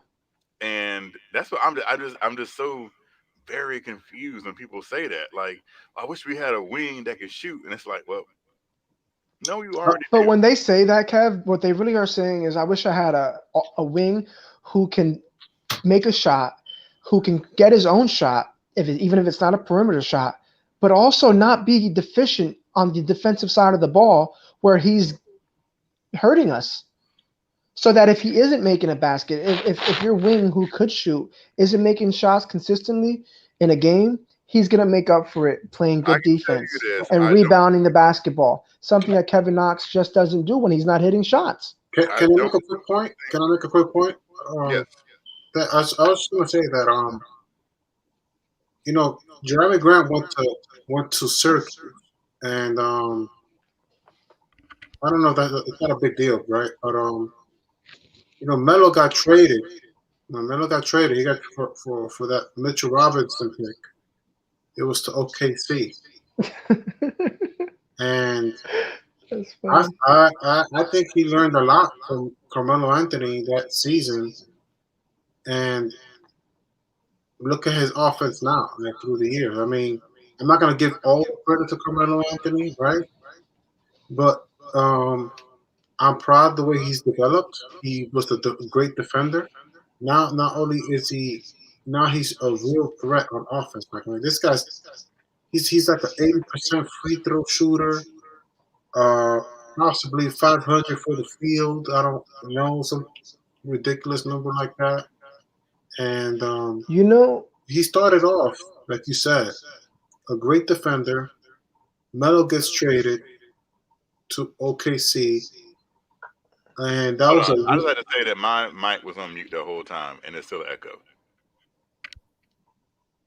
I don't. I'm not I didn't hear an echo. So, but Ralph, I mean, I kind of, I see what you're saying about the OKC with Melo. He did get better there. Absolutely. I thought Jeremy Grant got better, but I saw that the switch for him when he went to go play basketball with Jokic.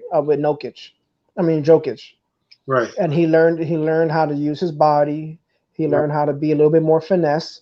Right. And I saw a game the other day where he's laying the ball up, floating it, hitting that outside shot if he got it.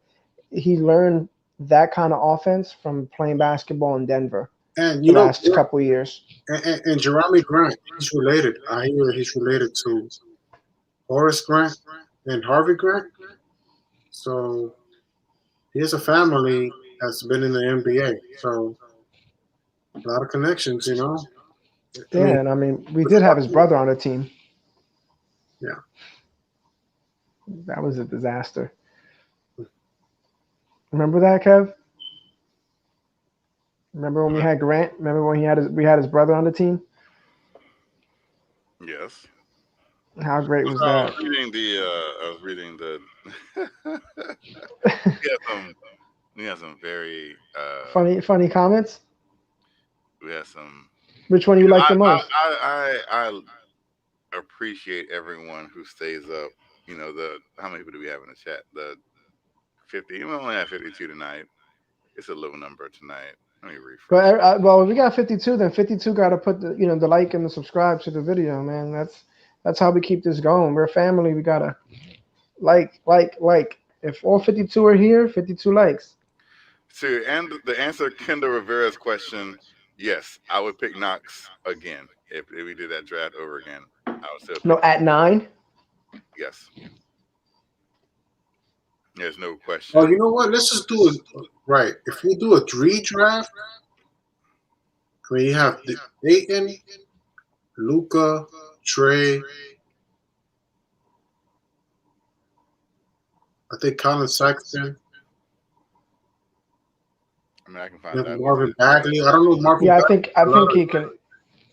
I think it was a Bagley. Yeah.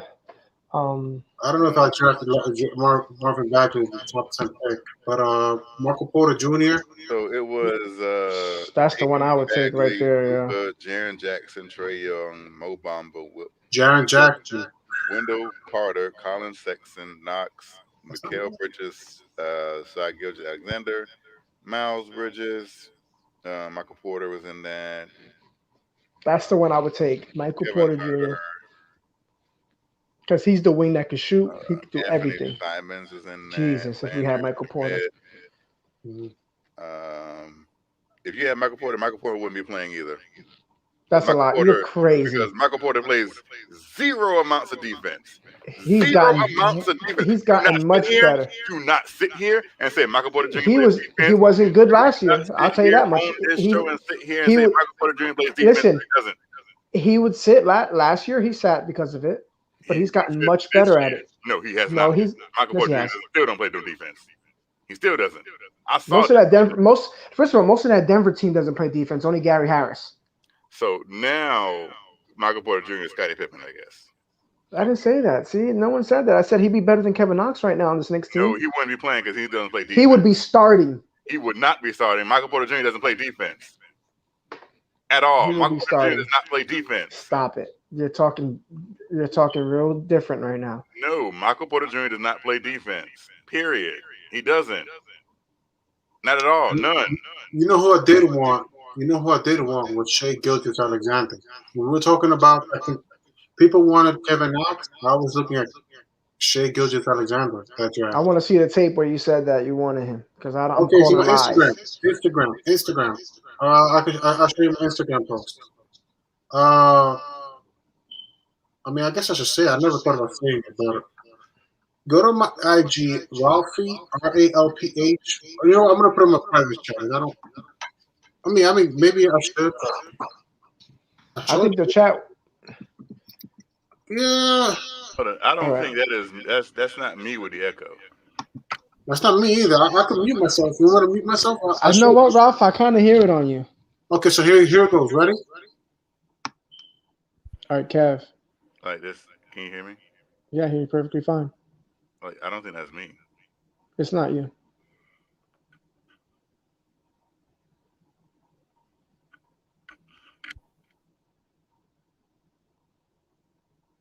Go ahead, Ralph. Hello, hello. I'm echoing. Let me check. Maybe your mic is a little loud, probably. Yeah, I'm gonna say I knew that wasn't me. Hello, hello, hello, hello. Man-child, the other guy is Eric. Thank you very much, my brother.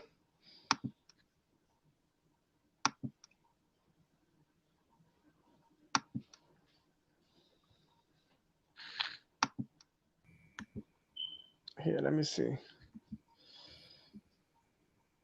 Echo cancellation is on. Hello, So hello. Mm-hmm. Better? Am I still echoing?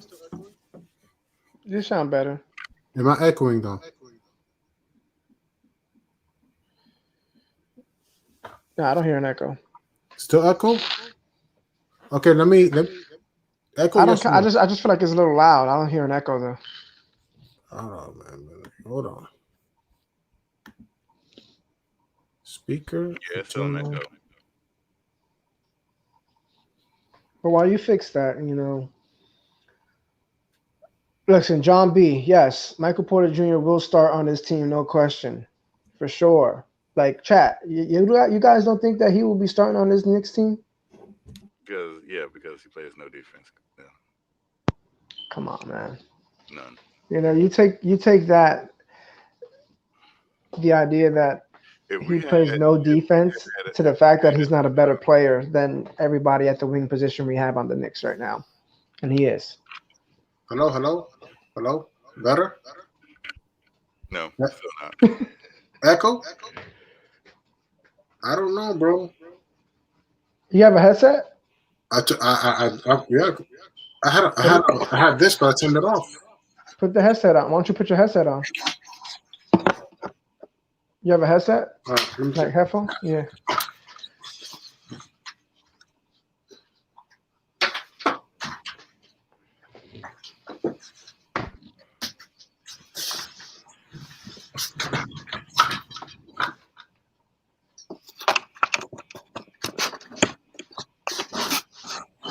Check, check.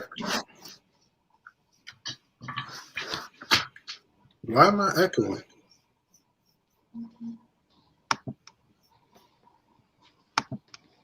Maybe the mic is loud. Lower the mic a little bit. It's pretty low, man. It's all right. Let's see. Let's see now. Check, check, check. Yeah, it's better. All right. It's better. Ouch. No, so you would still take at that position at that spot 3 years ago. You would still rock with him, Kev. Yeah, because listen, people, and I understand. I really do. I understand that Kevin Knox has not um, lived up to some people's expectations, I guess. Because this is the thing. Knicks fans, they want instant gratification, right? They Mm-hmm. want you to do something right now, like right now. Like, if you're not doing anything right now, what good are you? Get out of here. And time again, we've let players go, and they've gone other places and had like 15, 16-year careers, and it's like this dude could have been here. How many times you see, they're saying how many other Knicks are in the playoffs this year? Or the Knicks are sitting at home. How many former Knicks are in the playoffs? Because we're just so ready to get rid of somebody because we don't have that instant gratification here. Mm-hmm. And with Kevin Knox, he is a victim of that. And I feel like there's discontent, right? There's not I think Leon Rose is higher on Kevin Knox than Tom Thibodeau is. Because case in point, there was rumors that Detroit wanted Kevin Knox instead of DSJ. Like they wanted Kevin Knox. They was like, nah, we're not about to do that. We But didn't I get think involved because we didn't want to give up Kevin Knox. no, I think that's because they just want to prepare Kevin Knox to go somewhere else for someone else But for a again, better player. we've gone down this road. Mm-hmm. Kevin Knox, even if you didn't like Kevin Knox, right? Even if you didn't like him, Kevin Knox is not going to headline a trade when he's getting DNPs. If you wanted to trade Kevin Knox for a better player, you'd play Kevin Knox because as long as he's sitting on that bench, he has no value in order to get a better player. Potential can only get you so much, but you have to be on the court for a team to be like, okay, I see Kevin Knox. And you can say, oh, they have game film on him.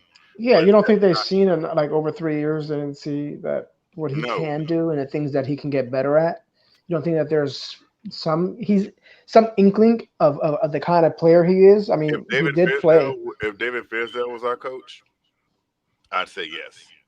But because we have Tom Thibodeau as our coach, the perception is different because people respect Tom Thibodeau's judgment and opinion. Yeah, I mean, you got Derrick Rose for DSJ, right, and a second round pick.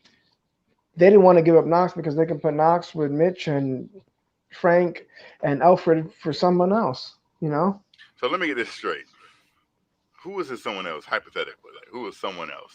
I don't know, but I know that come March Because here's 25th the they'll thing: have another player. There's I get I listen, right, and people want to have all these trade scenarios, right? No, I don't have it. I'm just saying I think that that's what No, I'm not they're saying working. you. I'm saying Yeah, they have trade scenarios, and right. they're talking about Bradley Beal Mm-hmm. or Zach LaVine or who else is a hot name on the trade? Kyle Lowry or I can't even think of it, but somebody like that, you know, Mm-hmm. either an all-star, superstar kind of player, and they'll be like, okay, so let's give him this draft picks and Knox, who's getting DNPs, or Frank, who's also getting DNPs, and Mitch, who's averaging 8 and 8, but I guess you can go off potential, right? And I brought up a point last night that trading for historically, and I want someone to look this up historically. When you look at trades, you trade for players, one, who are actually playing, two, players who average at least 18 points a game, at least one.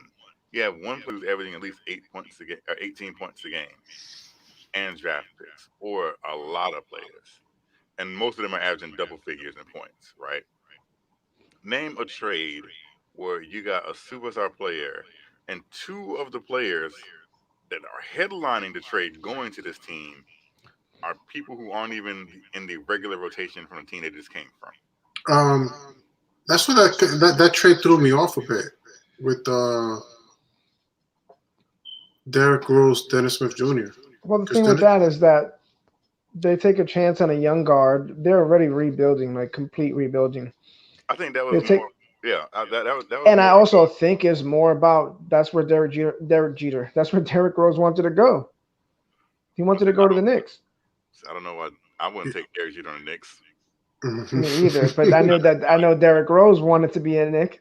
I'm like 44. He wanted to fix, the issues. I feel like he left on a bad foot his first stint. It's not the way he wanted it to go, but I know that he enjoyed being here, and I think he wanted to show that now with Tibbs here, that's his guy. He wanted to show that he still can play, that he can be a leader, he can help the young fellas out, but that he can still be productive and he can help his team be better. I also think that DSJ, right? I hear echo. You guys hear it? No. It's you, yeah. I'm hearing myself. No, but it doesn't look bad for DSJ to be traded for a player like Derrick Rose. Like I'm like, wow, that's you know, if you got traded for a player like Derrick Rose, a former MVP, it's not a knock on him. Right, and that's another thing. Derrick Rose just got traded, a guy who's averaging what 14 points a game this year. He got traded for a guy who played only 1 or 2 games this season. So Not even. you know, yeah, Well, the pick was the most valuable part of it. The pick was a the pick second was the round most pick. valuable I mean, part. A that's really second, I like. don't think. I I mean, don't. you're Right, hoping with that. right. But I think it made me think that DSJ But is gonna have. what were you going what were you going to get if Derrick Rose just stepped? If Derrick Rose just left, what were you going to get? I think those first the Clippers wanted him. I think the Clippers want any kind of lead guard. Yeah, Right. The Clippers are really want Kyle Lowry right now. I think. Yeah. So Yo, Uncle Freeze, I just want to say what's up, man. I didn't get a chance to say what's up to you, brother. You were out of the chat, so what's up, man? Good to hear you. What's good? Hey, with, so my Kevin Knox counter is at 71. I was hoping that I wouldn't get to 100. We were just kind of. All I heard was Kevin Knox. Kevin Knox is random. Just Well, Kevin Knox. I don't think it was more of Kevin a Knox. Kevin Knox thing. It was No, more we of were a just talking Knox about. is a trade. So it's at 77. We were talking about. What is I initially trade? I started it with trying to see if we can get a wing in here. You know, what kind of like a wing that can play defense and hit a shot, and even at times create his own shot, run the offense maybe. And I was saying like a guy like Tobias Harris, I really like. You know, I like him because he can stretch the floor, he plays defense, and he can create his own shot. And on the second unit, he can even be the lead man. You know, so I was just talking about that. And then Kevin said that why would you do that when you have that already on your team, on the bench, not playing? So that's where it went. I mean, it's just some banter and a little, education for So Kev. I'm just Kevin Knox educating is as Kev. good as Tobias Harris. I was just educating Kev. And then he said Michael Porter Jr. wouldn't start on this team. Yeah, I heard that. That was crazy. Yeah. I heard that. No, hold on. How is that crazy? Like how is Michael Porter Jr., who's a pretty good offensive player, he's good, he's decent. But he plays no defense whatsoever, like none, and no one can make any excuses for that because he doesn't play defense. How is he going to be a starter when he's an okay offensive player? He's a good rebounder for his size. I guess I think he averages 6.5 a game. Um, Look it but up. no, I did his stats this year. He averages 14 points, 14.6 points, 6.5 rebounds, 0.9 assists, 1 steal, 1 block, a game, He gets a steal a game or block a game. That's 4 points. and 14 points. No, but that's 4 points for his. On average, you're gonna probably get some points off of that. Oh, okay. So he plays 26 27 a minutes, game. 26 minutes a game. Well, about 27 minutes a game. You can round it. But again, anyway. I mean, he plays 27 minutes a game for a team that was in the Eastern Conference final. I mean, the Western Conference Finals last year. Mm-hmm. I mean, they have a deep team. So let me get this straight, right? So if Michael We Porter don't Jr. have that deep of a team. if Michael Porter Jr. was drafted to the Knicks, he would have missed his first season Mm-hmm. with a back injury. He would have missed part of his second season, the back injury. He would have came in, played god awful defense. God awful defense. Wouldn't have made the playoffs, so he wouldn't have had that hot streak like he did because he would have been on the Knicks. So Tom Thibodeau would have had tape on this. A player who played half a season and played no defense, but had before the bubble. Here's the interesting. Before the bubble, Michael Porter Jr. averaged 9 points a game.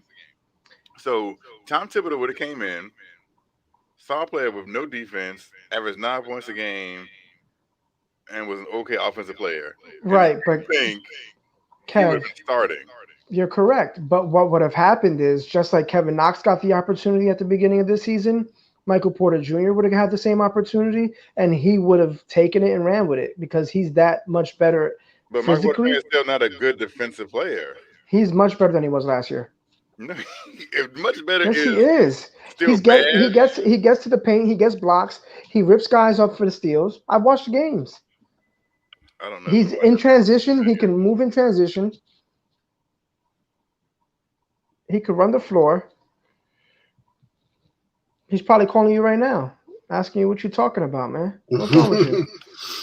Yo, he's averaging 1 steal and 1 block for the season.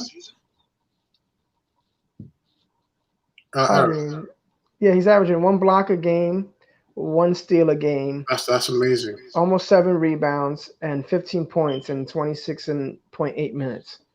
But that's the thing about, And every time he's on the floor, he's not ball dominant because it's Jamal Murray, or it's Monte, or it's Joker with the ball in their hands.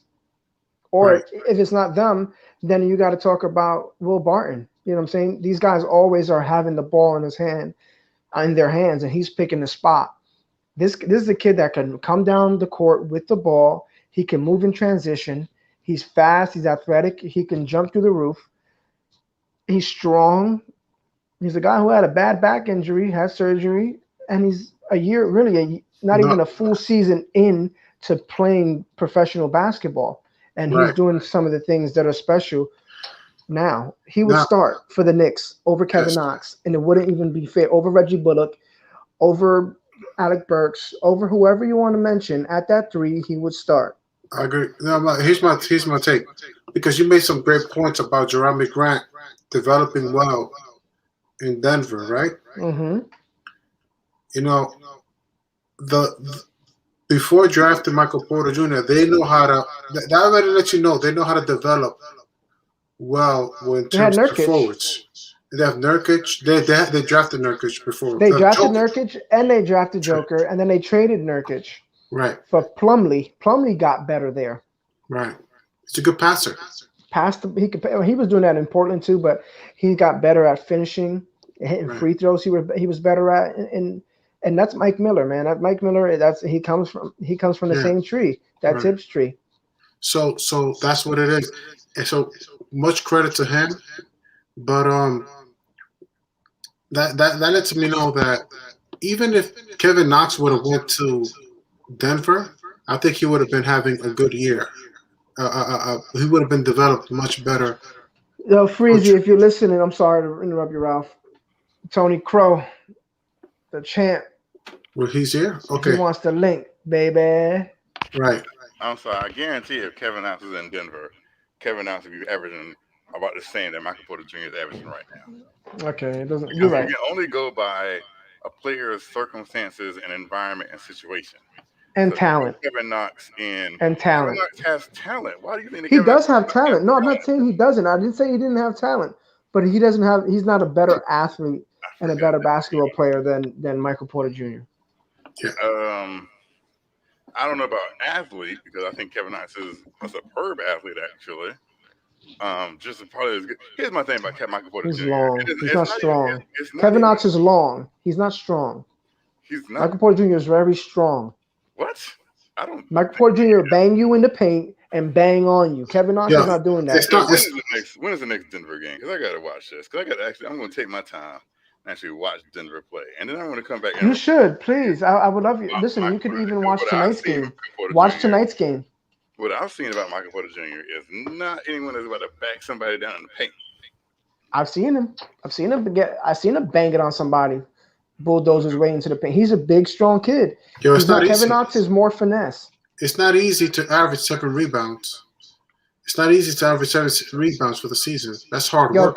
Kodak, I cut it because, like I told these guys, man, I work in the hospital, and when I have to wear my mask and I have to wear the shield, it becomes too much, man, and it starts growing weird and starts itching and irritates my face, and I'm like, I'm gonna cut it and then let it grow back again, and hopefully COVID's, we can be done with COVID here. Everybody starts getting vaccinated.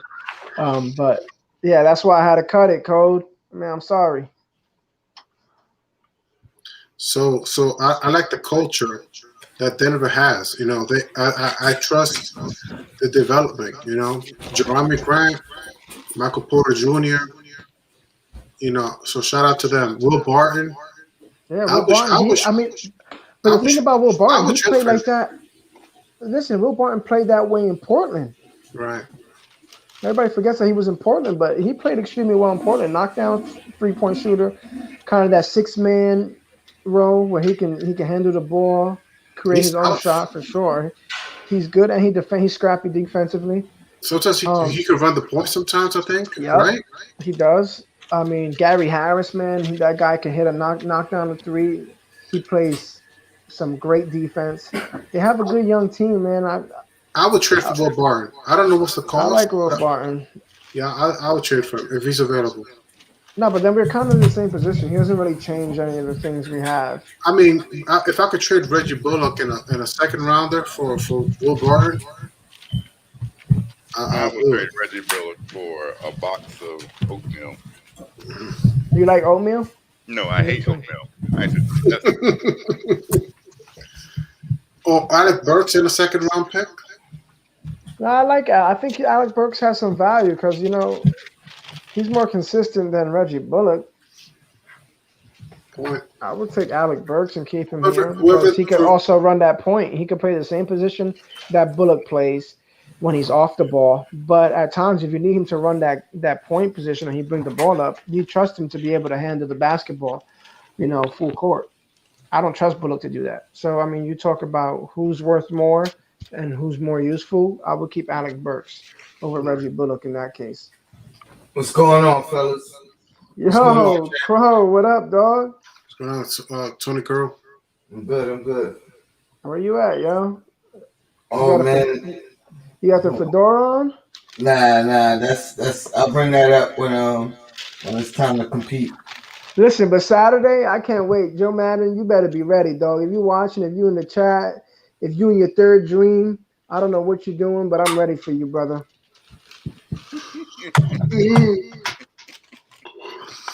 I'm ready to start climbing up the totem pole here and start making a name on this thing here. It's good. I want to get to Kevin. Oh wow! Especially Kevin. You don't want no problems in your life. Listen, nah, I got a long way to listen. I acknowledge I have a long way to go, but I'm gonna start picking them and I'm gonna start popping them. Well, that's good. You should have confidence in yourself. But it's I've been doing this show for a long time, and I've had to go up against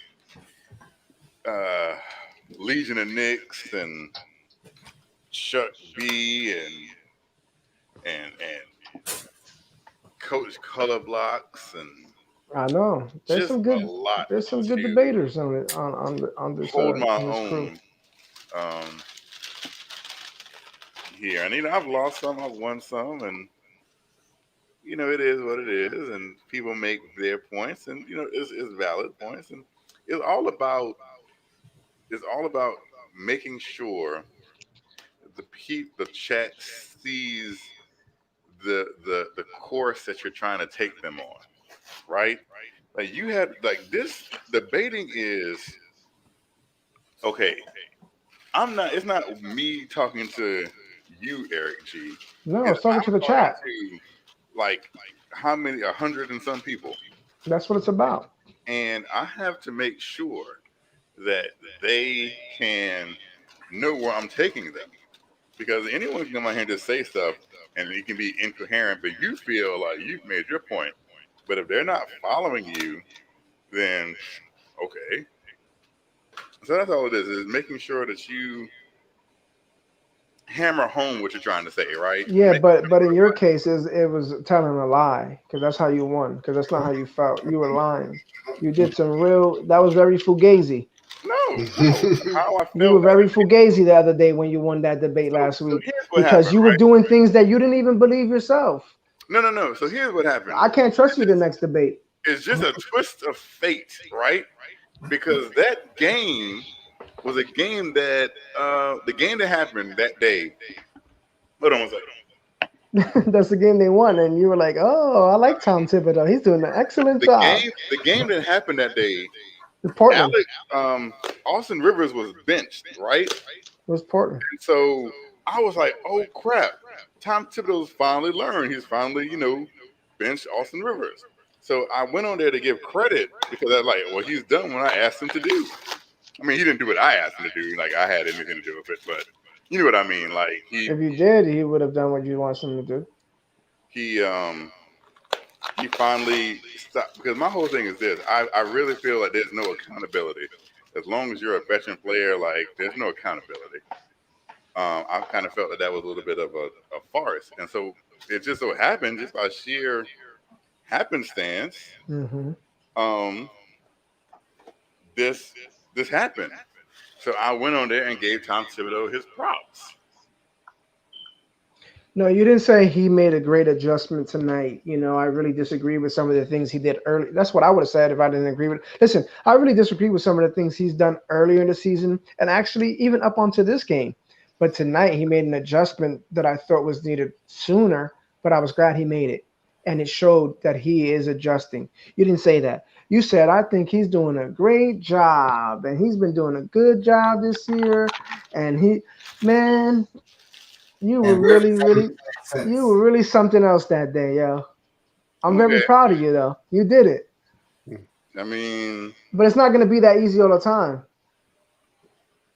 Why not? It depends on if we're coming off a win or because you can't do that Fugazi game with me. Two different Hold on. That's My why. thing is this: I don't debate you. I'm not Not debating yet, you. but you No, will. that's not what I'm saying. Is I'm not debating you. I don't debate anybody. I talk to the chat. That's the difference between me. You talk to the chat. So I'm not debating. And ask the chat. They knew you were Fugazi then, but I mean, come on. They voted for me still, though. Your counterpart didn't insinuate it. They didn't narrow it down, and they didn't say, "Hey, listen." Or do we recall what that's something that I think, but do we recall really? Do we know what Kevin really thinks? I mean, roll the tape. Hey, there's a bunch of tape. You've been doing it for a while. If you want to get to me and that's your take, then hey. No, that's not my take. My take is going to be whatever the questions are. That's how I'm going to beat you. And the chat's going to enjoy the facts. The chat's going to enjoy the facts. The chat's going to enjoy the fact that I engage with them and that I'm honest and I'm not fugazi. You got to get to the top of the mountain first. That's what I'm gonna do, man. But I appreciate. I know you a GOAT. You a GOAT right now in the debate league, and I respect that. You deserve it, champ, for sure. You and Tony. I mean, just think about this. I have held a belt in 2 different groups. I was at one point the Fatal 4-Way debate champion. I lost it, very graciously to Tony Crow. He deserved it. Tone. Yeah. But the thing about this, I have held a belt. I am now the reigning debate league champion. That goes to show you about my debating skills.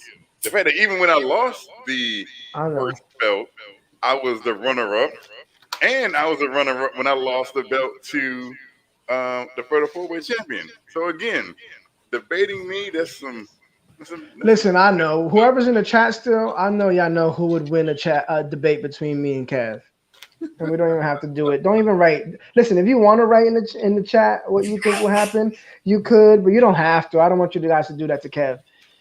Hey Kev, I appreciate the acknowledgement, man. Oh yeah, of course. I mean, you beat me. You won the debate, and I'm not like people. I'm not going to complain that I lost. I lost fair and square. My argument wasn't strong enough to win, and yours was. And I give you all the credit for that. That's a gracious champ, man. No, you guys both had good points that debate. It was a good debate. That was a good one. So, and your debate, Kev, that you had with Sports Bob, was it with Sports Bob? Mm-hmm. Yes, it was. Yeah, you did well on that debate. I just thought that it really wasn't what you felt, but I thought you did a hell of a job depicting what the chat wanted to hear. That's the whole point. Yeah, I guess if that's how you want to win. A win is a win. Yeah. Nah, it's I not the agree. same. I've been saying that. Nah, Win is a win. No one cares how you got to win as long as you got it. A win is a win, man. you I think agree. so? Hey, think about the Knicks. A win They is a could use win, a right? win. They could use a win. Do you care how we get it? I don't think moral victories get you championships. So I'm gonna take them wins any way I can. Yeah, word, Greg. I remember too when Tony didn't know. Tony Crow didn't know the rules and came out with the first round freestyle. Gregory Castillo. Hell yeah, I remember that. He did well. He figured it out. Look at that. Yeah, I threw Ended that up. round away. I didn't know what I was doing. That Well, was a hard situation to be in. as the reigning debate league champion, I feel like I want to change the format. And I asked Freezy this. I said, Freezy, if I I think. win, then that means that if I feel like the format should be changed, or we ask actual more questions instead of freestyling, then that should be allowed because I am the reigning champion. Yeah, I And so, like the as the question reigning champion, format. I feel like in a debate there should be at least 2 questions Hmm. in a round, not just one Yeah, and 2 freestyles. I agree. But 19 comment NYC 84 said New York Knicks 98, Washington Wizards 89. I don't think it's going to be that low scoring. But I I think do. I Russell think. Westbrook is going to eat up Elfrid Payton. I think they're going to play a lot of Derrick Rose that game, man. And I'm going to come on here and be like, man, I wish we had Russell Westbrook. Nah, I think the Knicks are going to win. I think it's going to be like 115 to 105, something like that. 115 to 110. It's not going to be The an thing about it, 89. they are a prolific offense. Yeah, they're going to score. That's what I'm saying. So if they're going to score at least 100, 105 points, I think it's going to come down to getting a couple stops. But man, they can score points for anybody. So, but they can't defend. So the Knicks would be in a position where they can probably get themselves over their season average, maybe get 110, 115. And if you can stop Washington instead of them getting 115, maybe them getting 107, 108, 105, then the Knicks will win. But if the Knicks give up 115 to Washington, they'll lose. Is Russell Westbrook even playing these days? From what I know, he hasn't been playing. Yeah, Nah, he's back. yeah, man. They got a good team, man. They just gotta. I don't know what's going on with them, man. They just can't. They gotta get rid of Scotty Brooks. I think he's the next. This the Maybe next they're one. fading for Cade. Nah. Nah. Yeah. Hey, what's up, champ? What's going on, Freezy? Hey, so let me introduce the Lawrence Chairs Fatal Four Way Debate Champ, unblemished, untarnished, untested, Tony Crow. And let me also introduce the Lawrence Chairs Debate Champ, unblemished, unscarred, Hoodie Kev. Nah, Hoodie Kill been here, man. Nah, he don't deserve an introduction now. Yeah, he deserved his introduction. He earned that. Yo, where your beard go? Yo, the beard is gone. Is in the. Like I put it in the. I gotta card you now. It's in the vacuum. I bet it is. I gotta card you now. What happened was at work, man, at the hospital, the mask, man, it's just too much with the beard. Yeah. And it starts messing up it starts itching and bothering me, and I'm doing it for 8, 10, 12 hours a day. It's just too much. So I had to shave it off, man. But I figured I look maybe about 10 years younger now. Yeah. I could kind of vibe. I could kind of vibe with the younger crew. Yeah. When you started, but I'm still in my 20s. Yeah, when you started complaining just now, I started to play the baby crying soundbite. What was I complaining about? The itchy bed. Yo, but let me say something real quick, man. Kev is bugging about Michael Porter Jr. Yeah, he's wilding out. Yeah, he is bugging. So first of all, saying that if you had a chance to redraft and you would still take Kevin Knox at 9. Yes, I would. No, man. And I don't know. Tone, he said that Michael Porter Jr. wouldn't be starting on the Knicks right now. He wouldn't. I heard. So What do you think? let me explain why Michael Porter Jr. We heard you explain. Let me see what Tony Crone thinks. Crazy. Did you hear me explain why Michael Porter Jr. would be starting? Yes. Yeah, that's why he said it's garbage. So is there not any merit to that at all? No. Okay. So there's no merit to that at all. Okay. Can I just argue a little bit? The reason I think he would start, and if not start, he would definitely still be in the rotation, is because even if he's inadequate defensively, his effort is there, and Tibbs has shown as long as you're adequate and efficient in one of those two areas, you're gonna still continue to get a chance to play. We've seen it with Burks, who's not a great defender, but he gives effort. We've seen it with Austin Rivers before he got pulled. His defense hasn't been good at all, but he was effective early. Once he stopped being effective offensively, then he got pulled. So that's the reason why I say he would at least be in the rotation, because he's productive offensively. Again, I mean, I don't know. But again, that's y'all's opinions and takes. I just look at it as there's a difference between not being good and being bad. Like Michael Porter Jr. is bad defensively, right? And the only reason I say that is I go on game tape.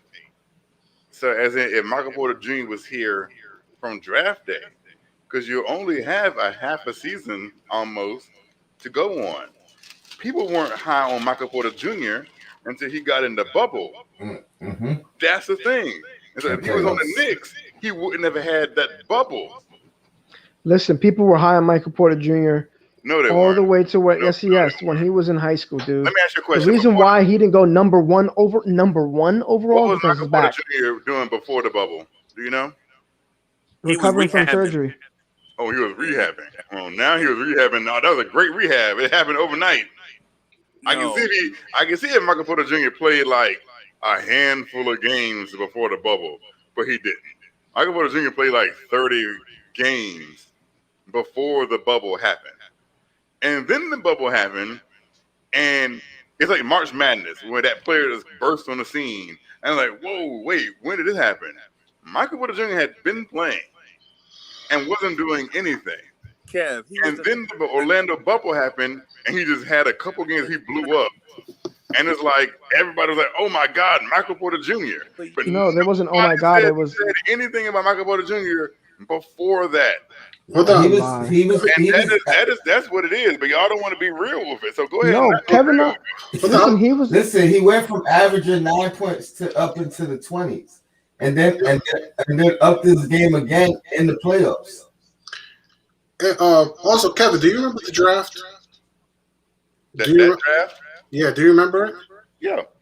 Do you remember a lot of people being surprised that Michael Porter Jr. is dropping and dropping and dropping, and that he dropped all the way to 14, and people were shocked that he dropped to 14 to the Denver Nuggets? You remember that?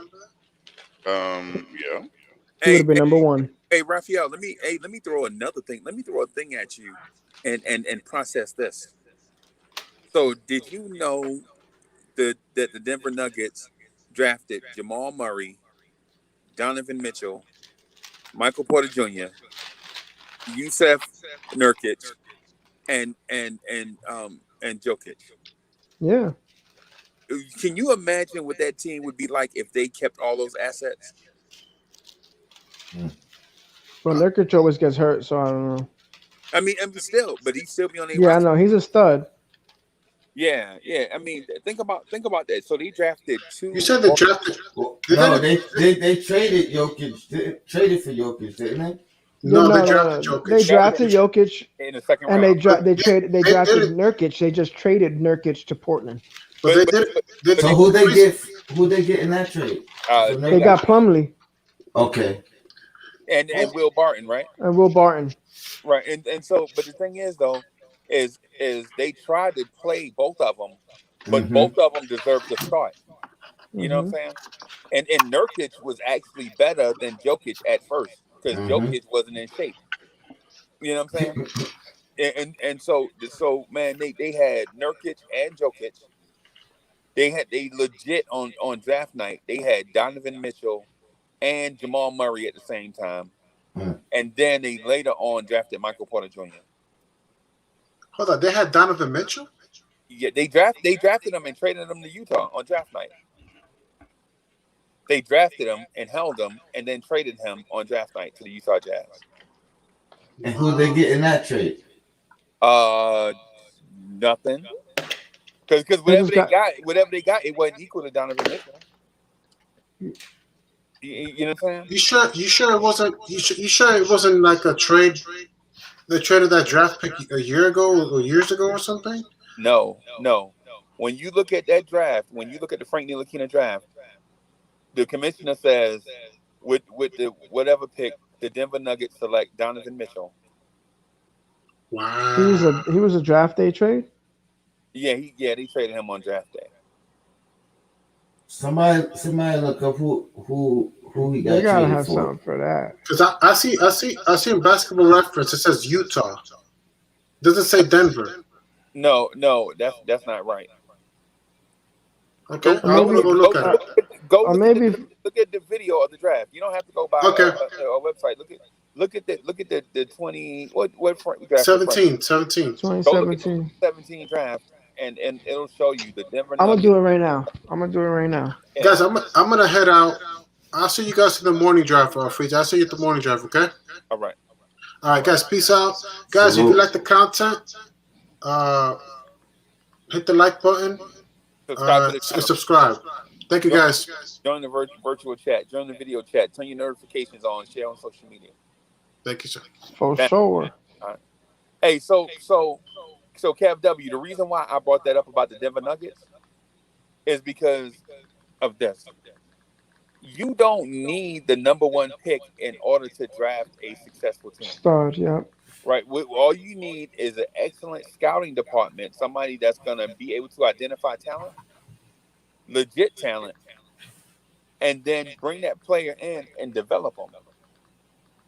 You don't need to have the number one pick. So, for instance, in this draft, if the Knicks and the Dallas Mavericks make the playoffs, we'll probably draft in say the late teens for both picks.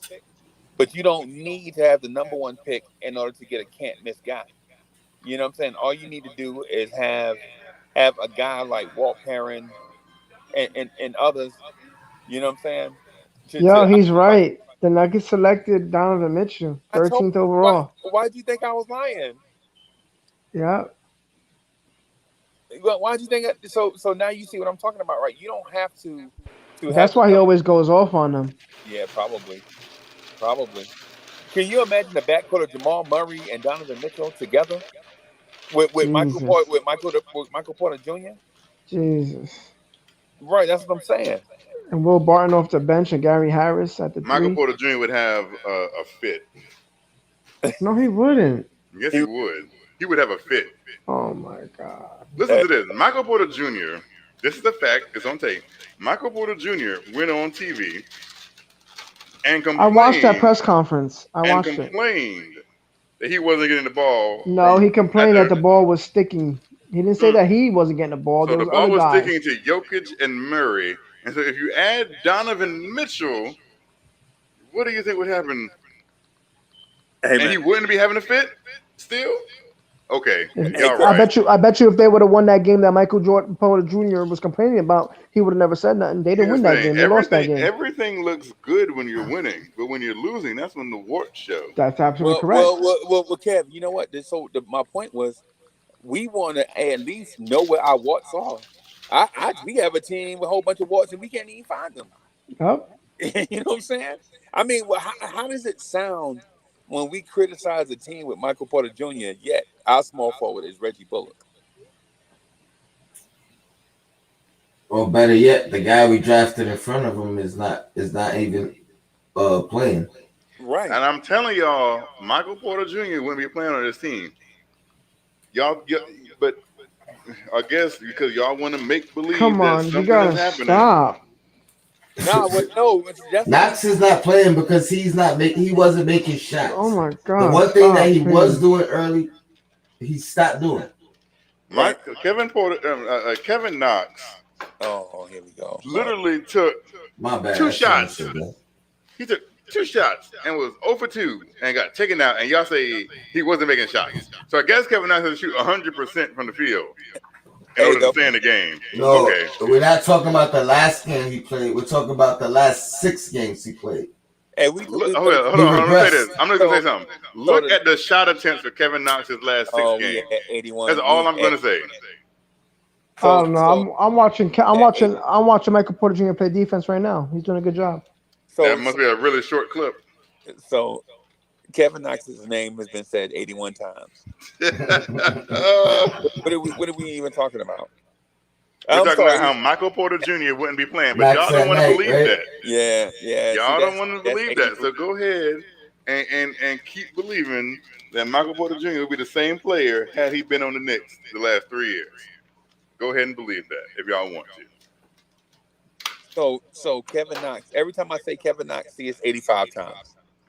Right. Every time I mention that man's name, the counter. I'm not saying that man's name no more. So because he's not relevant to any conversation at this point until he proves something. So hold on. But my point was, you don't need to get the number 1 pick. You don't need to tank. You don't need a variable cacophony of luck in order to get a superstar. What you need to do is have a great scouting department and do a lot of due diligence. And once that player comes in house, you need to set things up for him to develop. And what happens is over the years, instead of us setting up a situation where guys are going to develop, we've done the opposite. We put hindrances in front of them, which turns their development sideways. You know what I'm saying? Like instead of bringing in say guys at the position to teach guys how to be a legit pro, what we do is bring in a veteran journeyman who's barely in the league, hanging on by a thread, and pay him cheap money so he can get in front of the rookie and teach the rookie bad habits. And then now you got 2 busts. You got the veteran who's a bust and your draft pick who's a bust. May I ask a question? I mean, Mitchell got drafted from Denver, just like, because they're saying in the chat, they're talking about Denver didn't draft Mitchell. They drafted Mitchell as a formality for Utah, but it was a draft trade. Yes, it was. But you don't have to trade that player. No, I agree. But they agreed to a trade. They knew who they wanted to draft. They got him. The same way with IQ, he got drafted by OKC. It was our pick. We told them who we wanted, but they drafted him for us. It was the same, that kind of same situation. I'm just in the chat. I'm just trying to let the guys know in the chat that it was a trade. Yeah. Because I want to keep them involved. But they're saying that, but their thinking is that Denver, if there was no trade in place, would not have selected Donovan Mitchell. Correct. Right. Correct. But I'm here to tell you that whether there was a trade or not, Denver he should have been drafted then. Yeah, I agree. Yeah. So I mean, so we can look at it 1,000 different ways, but the fact remains, when the commissioner walked up to the podium, the commissioner said Donovan Mitchell. So, yes, he did.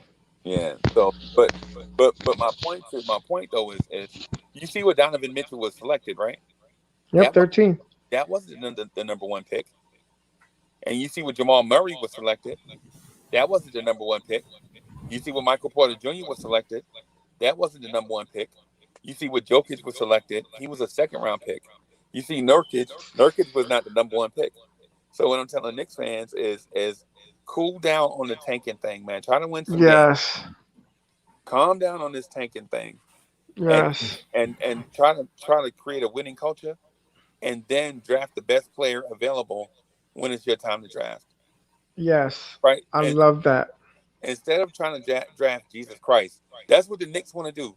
Like wherever they pick, they want to draft Jesus Christ from Bethlehem University. That's what they want. They want a savior Oh to wow. come in, right? That's what they want. They want a savior. But what they should want is the best player available at the position, and then we develop guys when they come in the door. May I ask a question? I've been trying to ask this for like a while, and this goes back to Michael Porter Jr. And I don't know if this is a question or more of a statement and scenario, right? So I want everyone to follow me as I take them on this journey. So we draft Michael Porter Jr., right? Michael Porter Jr. has a bad back, misses his whole rookie season. We then sign Marcus Morris to come in and play just like we did in Michael Porter Jr.'s second year. Michael Porter Jr. doesn't play until 20, 30 games. Marcus Morris is having a great season, whatever. So at that point, he's coming back from injury. You have Marcus Morris playing great in front of him. So he's really not playing that much. So when he does play, he's bad on defense. His timing is bad. He's playing for a bad organization with no coaching staff and no developmental staff whatsoever. And he's coming in, right? So then we bring in Tom Thibodeau. Tom Thibodeau has game film of Michael Porter Jr. playing a handful of minutes and a handful of games. Doesn't really look impressive at all, right? And so y'all are saying with that scenario, because that is what would have happened.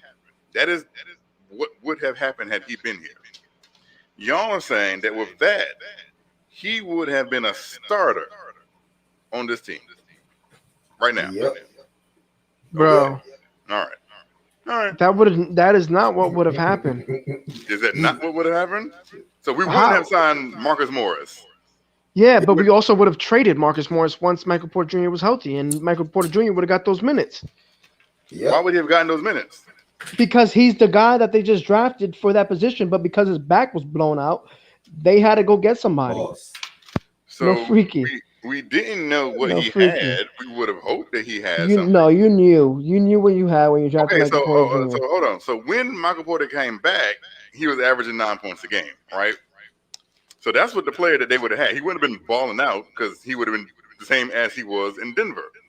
Because he had, what the thing is, he would have had more free reign in Denver anyways, but with a better developmental staff. So How do you figure more free range? Huh? Oh my God. You assuming that You're all over he the place, Kev. Yeah. So Sorry. you're assuming No, Michael you Porter are. Jr. will be the same player he is right now today. Because that's Had what he went showed through us. All those are. That's a. Oh my. He might be That's better, what he showed man. us. Listen. And you're assuming that he would not play at all. Like you said, he missed the whole season and a half. We had a guy that didn't miss a whole season and a half. He had opportunity after opportunity. Where this guy came in, his first opportunity he got, he balled. Point blank. He showed you that. He balled for like 15 games. And now he's balling for the whole start of the season. Averaging 14 points? That's okay. He's not averaging 14. He is averaging 14. He has 14.6 points a game. That's what 15 Michael Porter points Jr. is a game? averaging. 14 And what's points he a game. playing?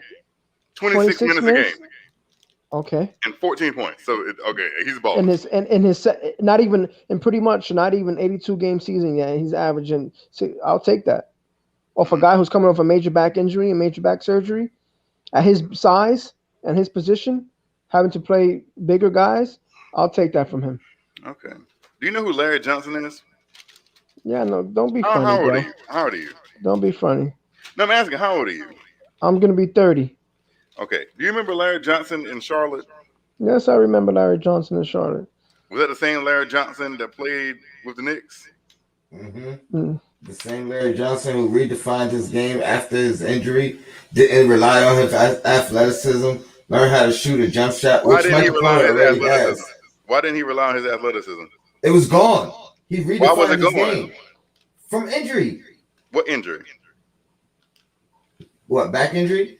Okay. Redefined his game. How old was Larry Johnson when that back injury happened? He was still in his 20s. Oh, I didn't ask you that. How old was he? Was he an NBA player already? Yeah. How long into his NBA career?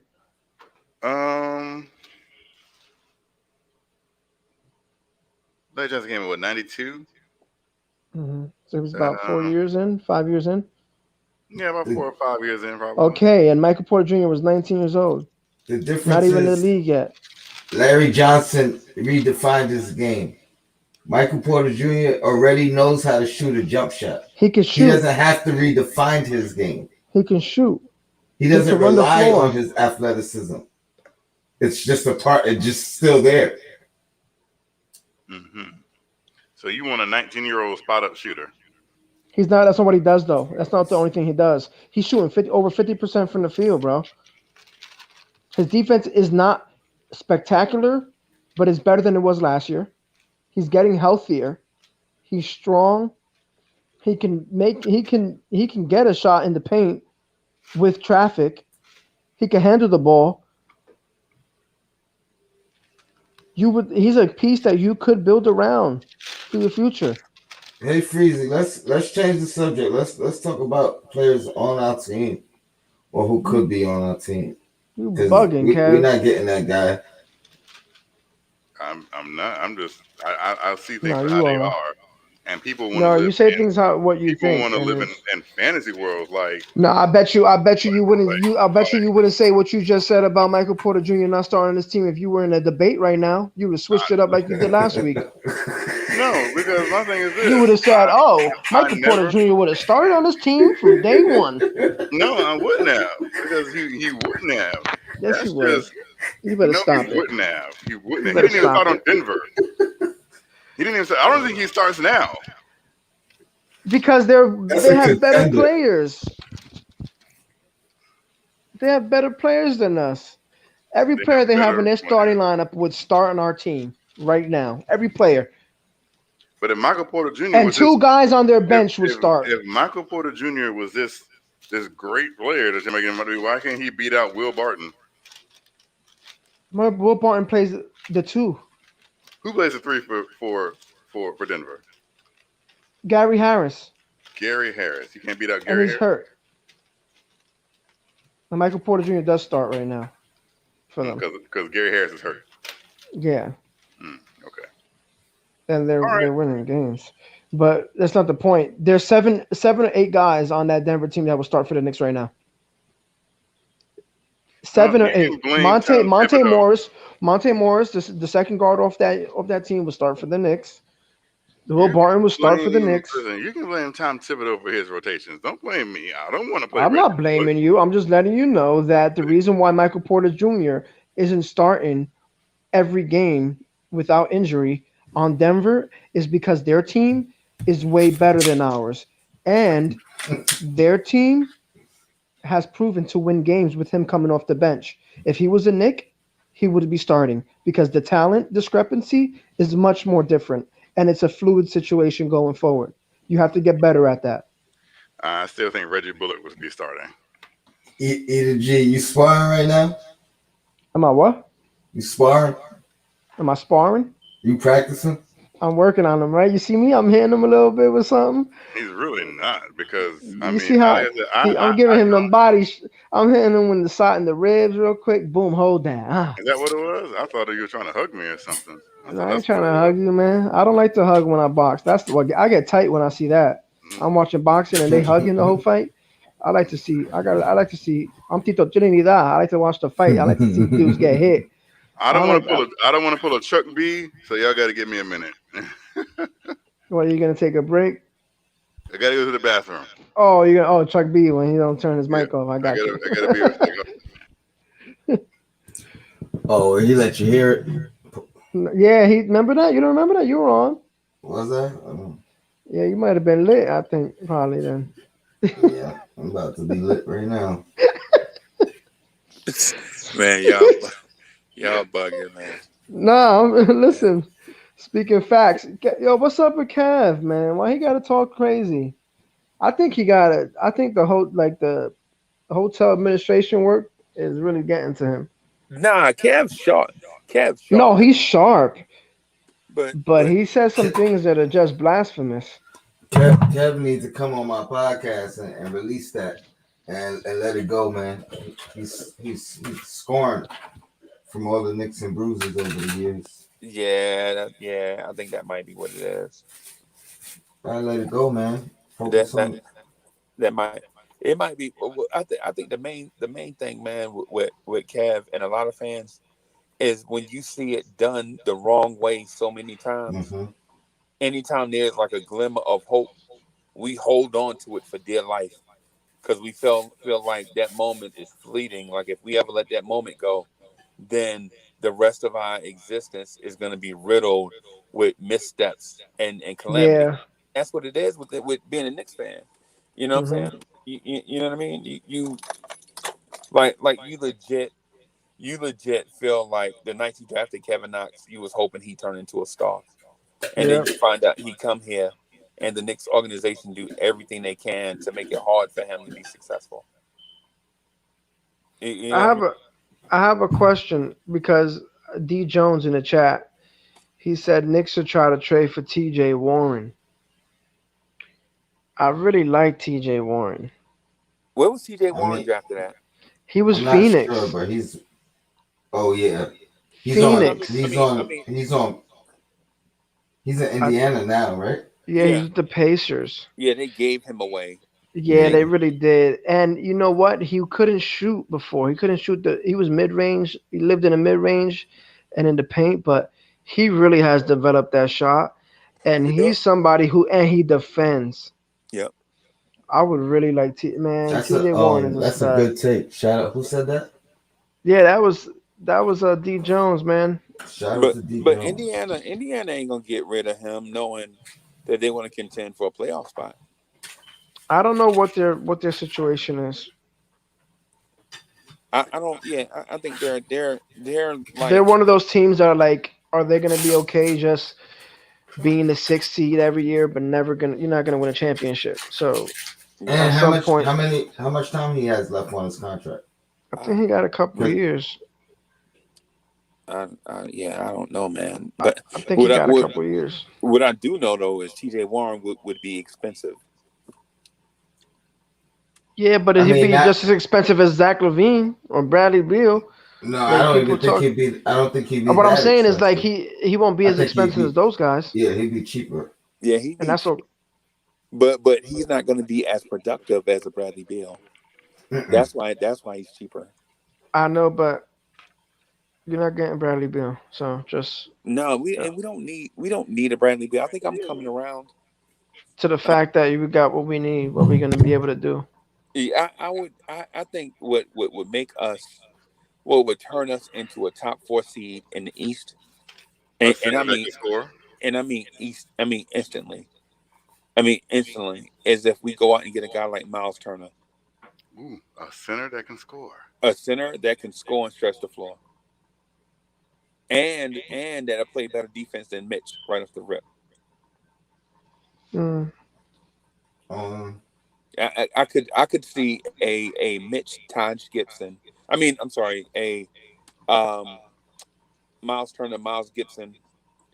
I'm sorry, Miles Turner, Taj Gibson rotation at center for a championship level Knicks team. oh, so you saying giving up Mitch for Miles? Yeah, Yeah, they're yeah, gonna have to. you're gonna have to give them, and that'll let them move Sabonis to center. I really Mm. like Sabonis. Man. I like Turner better just because he's an athlete. He can shoot the three. He can defend. I Oh, mean, crazy gone. yeah, Damn, Freezy done got I won't snapped on. argue against that. Just Nah, I'm because arguing against that. That was trash take. Miles is a better player right now, but Miles is better than Sabonis? No, Miles no, better I'm than talking Mitch. about Mitch. Oh, that Mitch, hell yeah. But my long term plan, I think I would bank on D Mitch. Jones, are you serious? What D are you saying? Jones, are you No, serious? we can't do Randall and Mitch for Wiseman. I haven't seen 20 games from Wiseman yet. Maybe Wow. Cat, but I think it'll cost too much to bring Yeah, Cat back home. I tell Yeah. you what, I like Cat at the 4 next to Mitch. Uh, Nah. I don't like Cat at the 5. because he don't defend. But I don't like him at the 5 defensively. yeah, but he's a mismatch offensively, and he spreads the floor so you can get that paint open for guys like the Knicks team that they need that because they don't have shooters at the guard positions. Here's the thing: Like their guards don't shoot.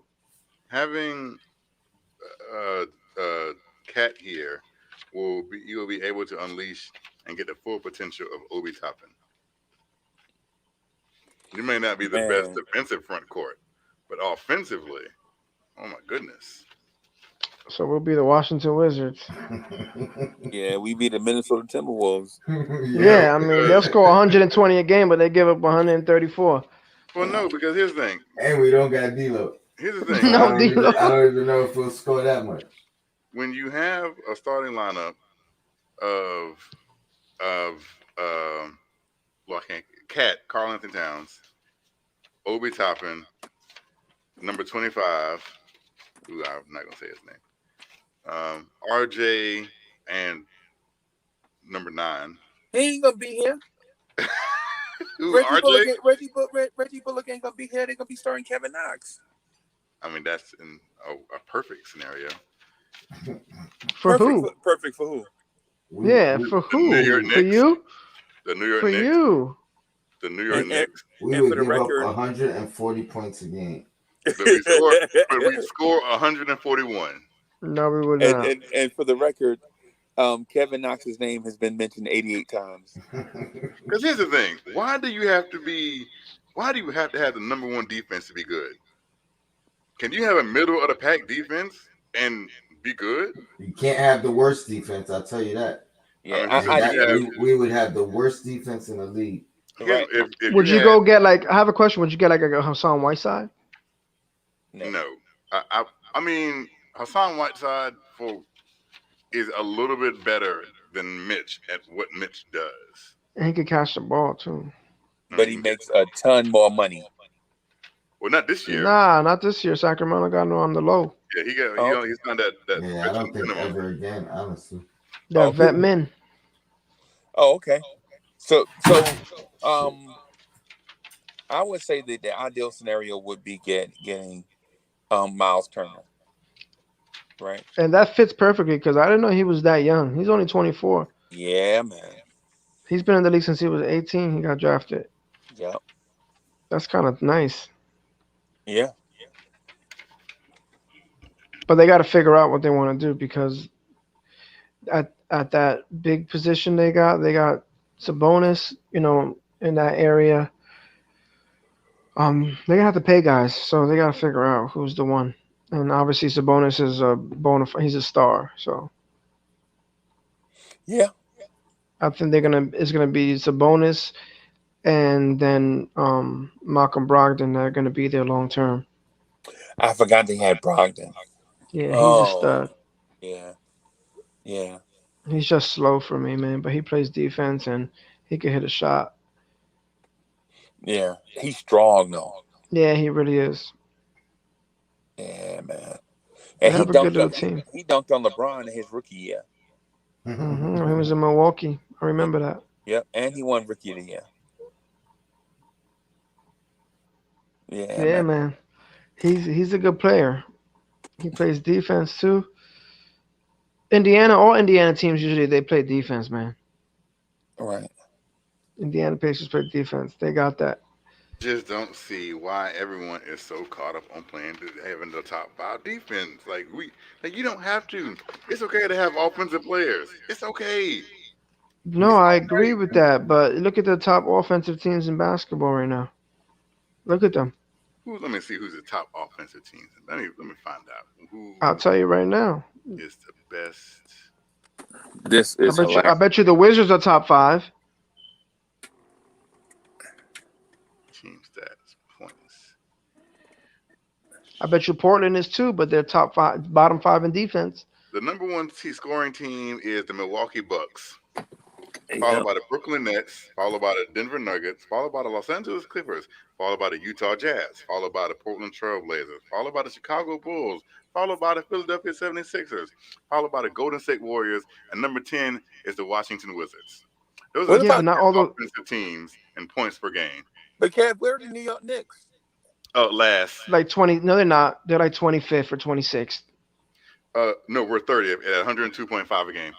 Last. Yeah. So again, And the Knicks are probably like 4th or 3rd in defense. okay, so it's okay. But now use that same spectrum and see which one of those teams that are on the top 5 in offense are on the top 5 in defense. So Maybe again, one. Those teams who score the ball are all in the playoffs right now. No, they're not. The Wizards are not in the playoffs. Okay, so other than the Wizards, 9 of the top 10 teams are number and 3. even Who's the number 3? Number 3 is Denver. The top 5 is Milwaukee, Brooklyn, Denver, the Clippers, and Utah. So again, every time I hear Utah, I think about that Biggie song. What? Which so, one? Like I said, the top 5 teams in offense are probably the top 5 teams. Yeah, but I mean, Utah had a stretch where they won like 10 in a row or something like that. Okay, so again, for the season, and they played. Kev, the point is that you got to look at games. top 5 offenses with top 5 defense. Who? Who's muted? I can't hear y'all. Muted. No, nobody's muted. Kev, you got to look at the top 5 offenses with top 5 defenses because that's what makes. I told you this last week.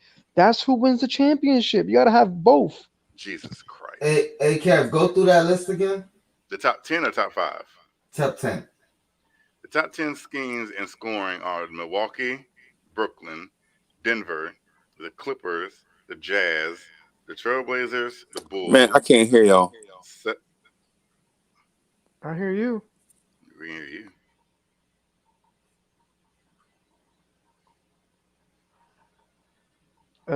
When you're done with that, do the defenses too. Don't be slick. Trailblazers, the Bulls. Milwaukee, Brooklyn, Denver, Clippers, Jazz, Trailblazers, Bulls, 76ers, Warriors, and Wizards. So we beat 5 of those teams. Okay, and I still. Kev, so because we beat them, go to top 5 defenses, please. And we haven't played the Wizards yet. We're gonna play them soon. So hold on. You're saying because we beat those teams, we're better than those teams. That's what you're saying. I'm just pointing out the fact that we beat 5 out of the top 10, and we haven't played all 10 of them. So again, from the New York Knicks. I'm going to ask this question. Utah Jazz. Answer the question. Because we beat those teams, means we're better than those teams. No, that means that defense is winning us games. If we were in a 7-game series, 5 of the teams, will we beat any of those teams in a 7-game series? No. Kev, you have to have both good defense and offense. I'm asking a question.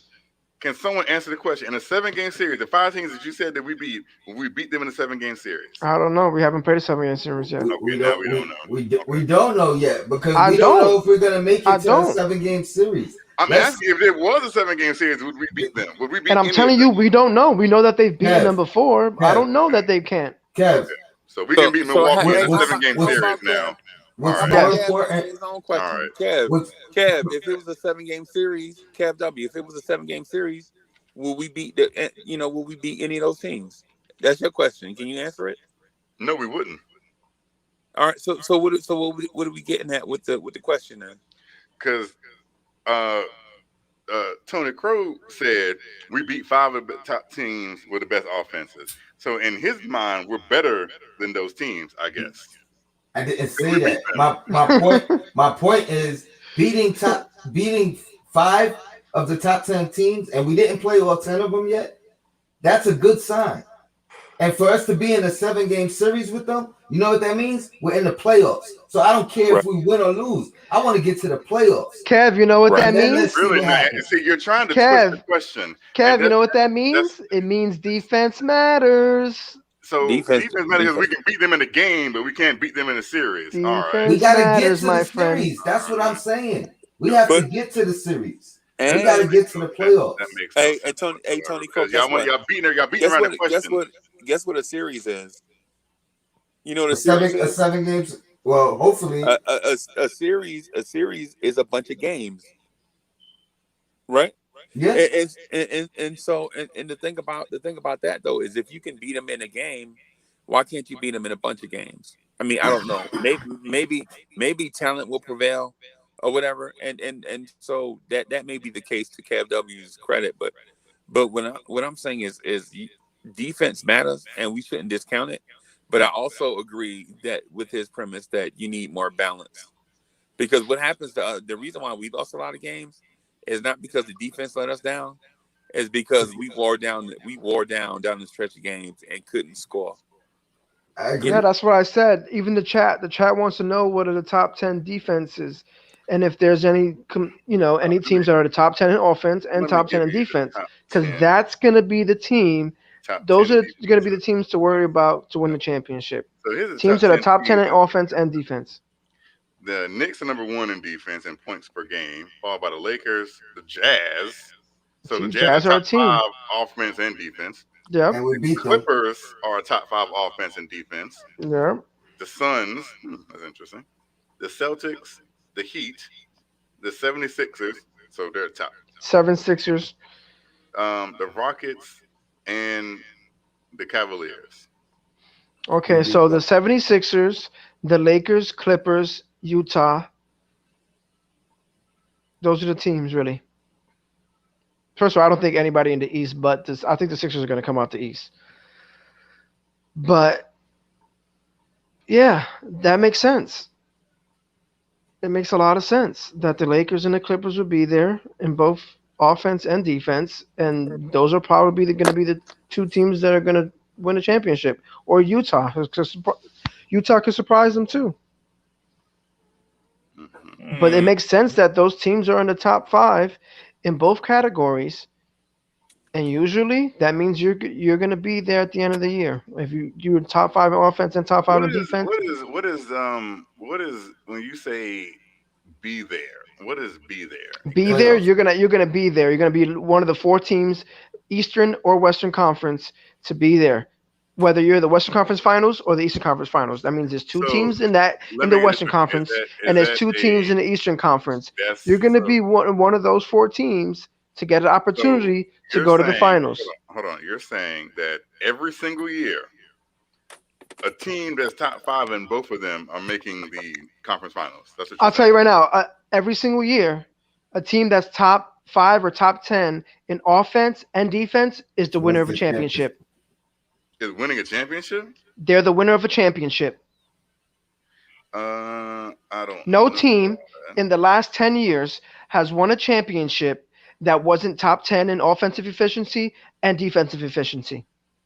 The Warriors were great defensively and the top 5 in offense. The Lakers, the same thing. When you talk about those Cavs teams, the same thing. I gotta see. I'm trying to figure out the last Miami, year. Is documented. that Miami team, that Dallas team with Dirk, they won that year. Great defense. They had Tyson Chandler with Jay Kidd, Sean Marion. They had a great defense, and on the offensive side, they shared the ball and knocked down shots with Dirk and Jay Kidd and spot shooting with Marion in the corner. They had it. Jason Terry, Boston, the Lakers, they were top 5 in offense and top 5 in defense. It's just how it is. So look at that number at the end of the year, and you can find your champion there.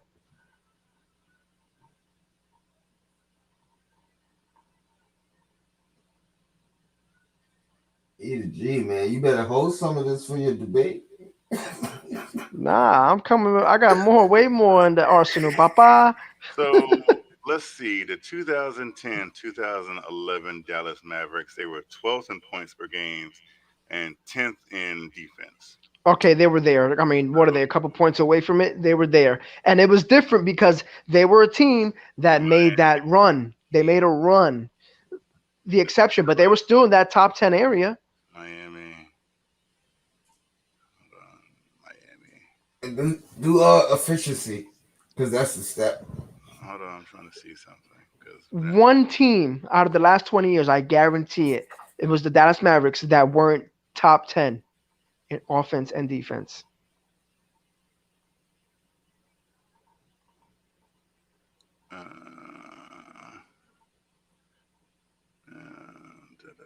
I looked at these numbers already. Dallas was the exception, and it's because they were the eighth seed, I think, that year. They went on that run. 2011.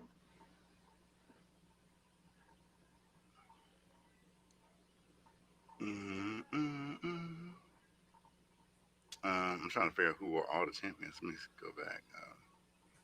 San Antonio won in. Hold on, it was Dallas, Miami. Was it San Antonio? I think it was San Antonio. Dallas. So it was Dallas, Miami, Miami, San Antonio. Okay. And then it was Golden State? No. Was it Golden State? Mm-hmm. Cleveland, Golden State. Then it was Golden State, Cleveland, No, Golden State. Won, then Cleveland. It was Golden State. Twice. Golden State won 1, Cleveland, 2, Golden State. Because San Antonio won in 14, I think, right? No. Yes. Yeah, 14. Then Golden State won 15. Then Cleveland won 16. Then 17, 18 was Golden State. Then Toronto 19, Lakers 20. God, that's been 10 years. I know, that's crazy, right? The first Golden State championship was like 6 years ago. Was in what, 8 straight finals? Mm-hmm. So you already got to go 2 years back from there. Yeah, that's wild.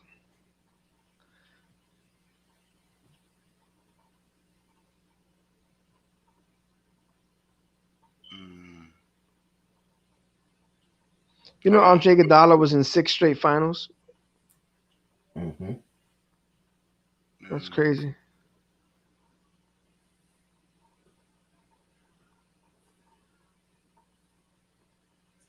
Hey, man, we just need to get to the playoffs. That should be the conversation.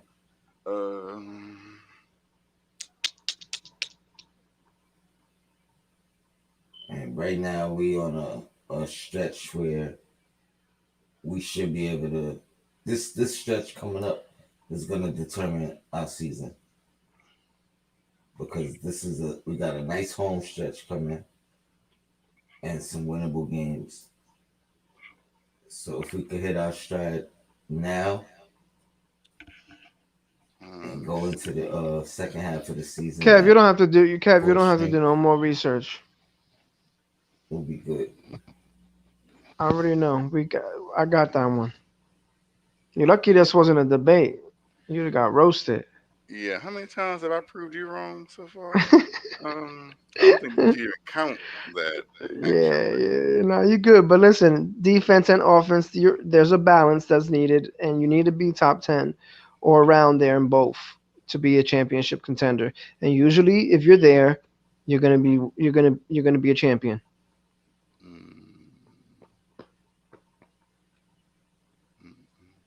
Especially if you're top 5 in both.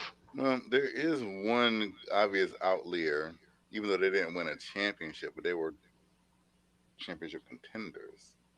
That just comes to mind. But they're an outlier, so I don't. What is it? They're an exception. The Phoenix Suns, the Steve Nash's Phoenix Suns. Mm-hmm. They're an outlier. I want to say, they're an exception. They obviously, we all know they didn't play no defense. And you know who's and it was 7, and the offense was 7 seconds or less. And you know who's looking like that right now? The Brooklyn Nets. And who's on that coaching staff right now?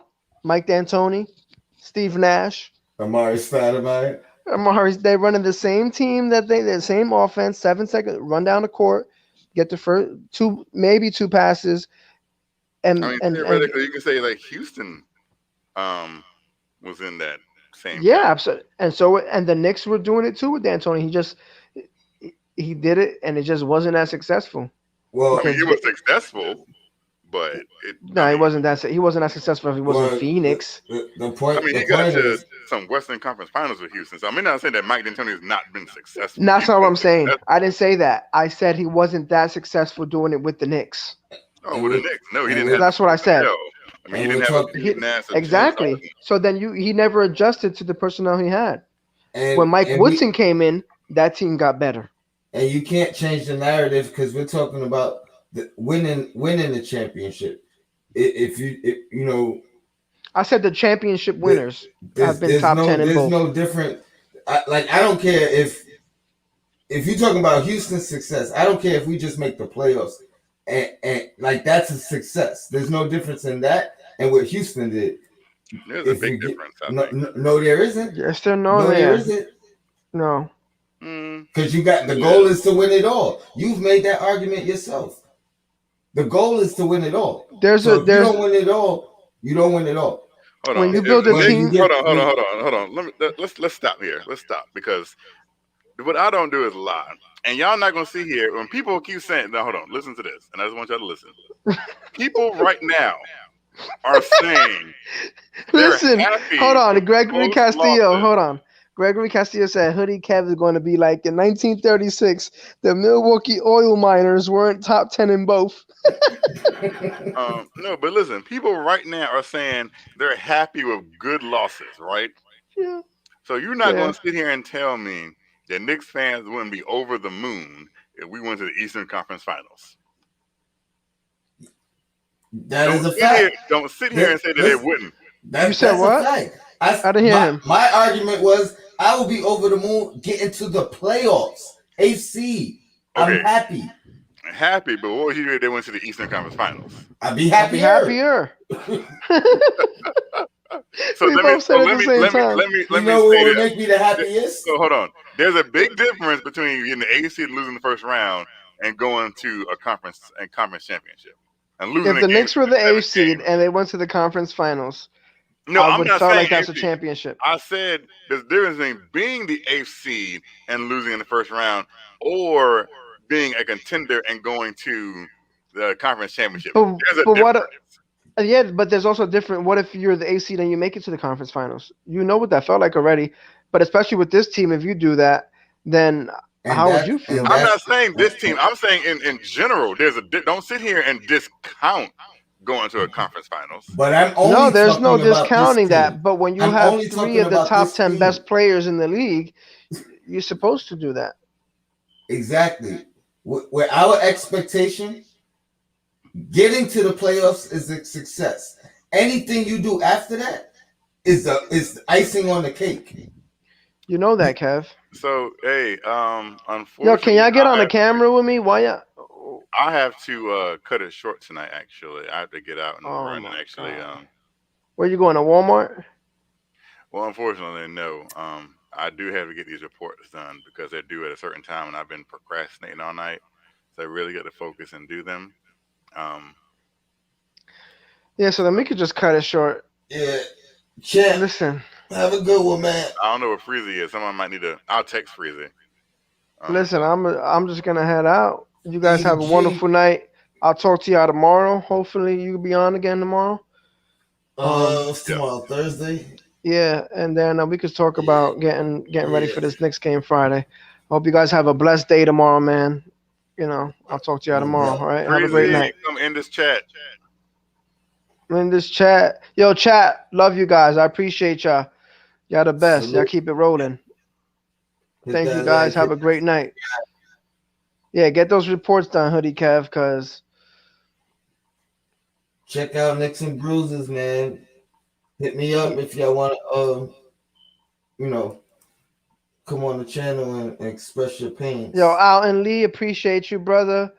Brother BKL Contreras, appreciate you. Greg Castillo, appreciate you. Andre Bryant, Jay Williams, Cuatro Cinco, Big Oso, Josh Vargas, all you guys, man. Believer, the God of Moses and Elijah.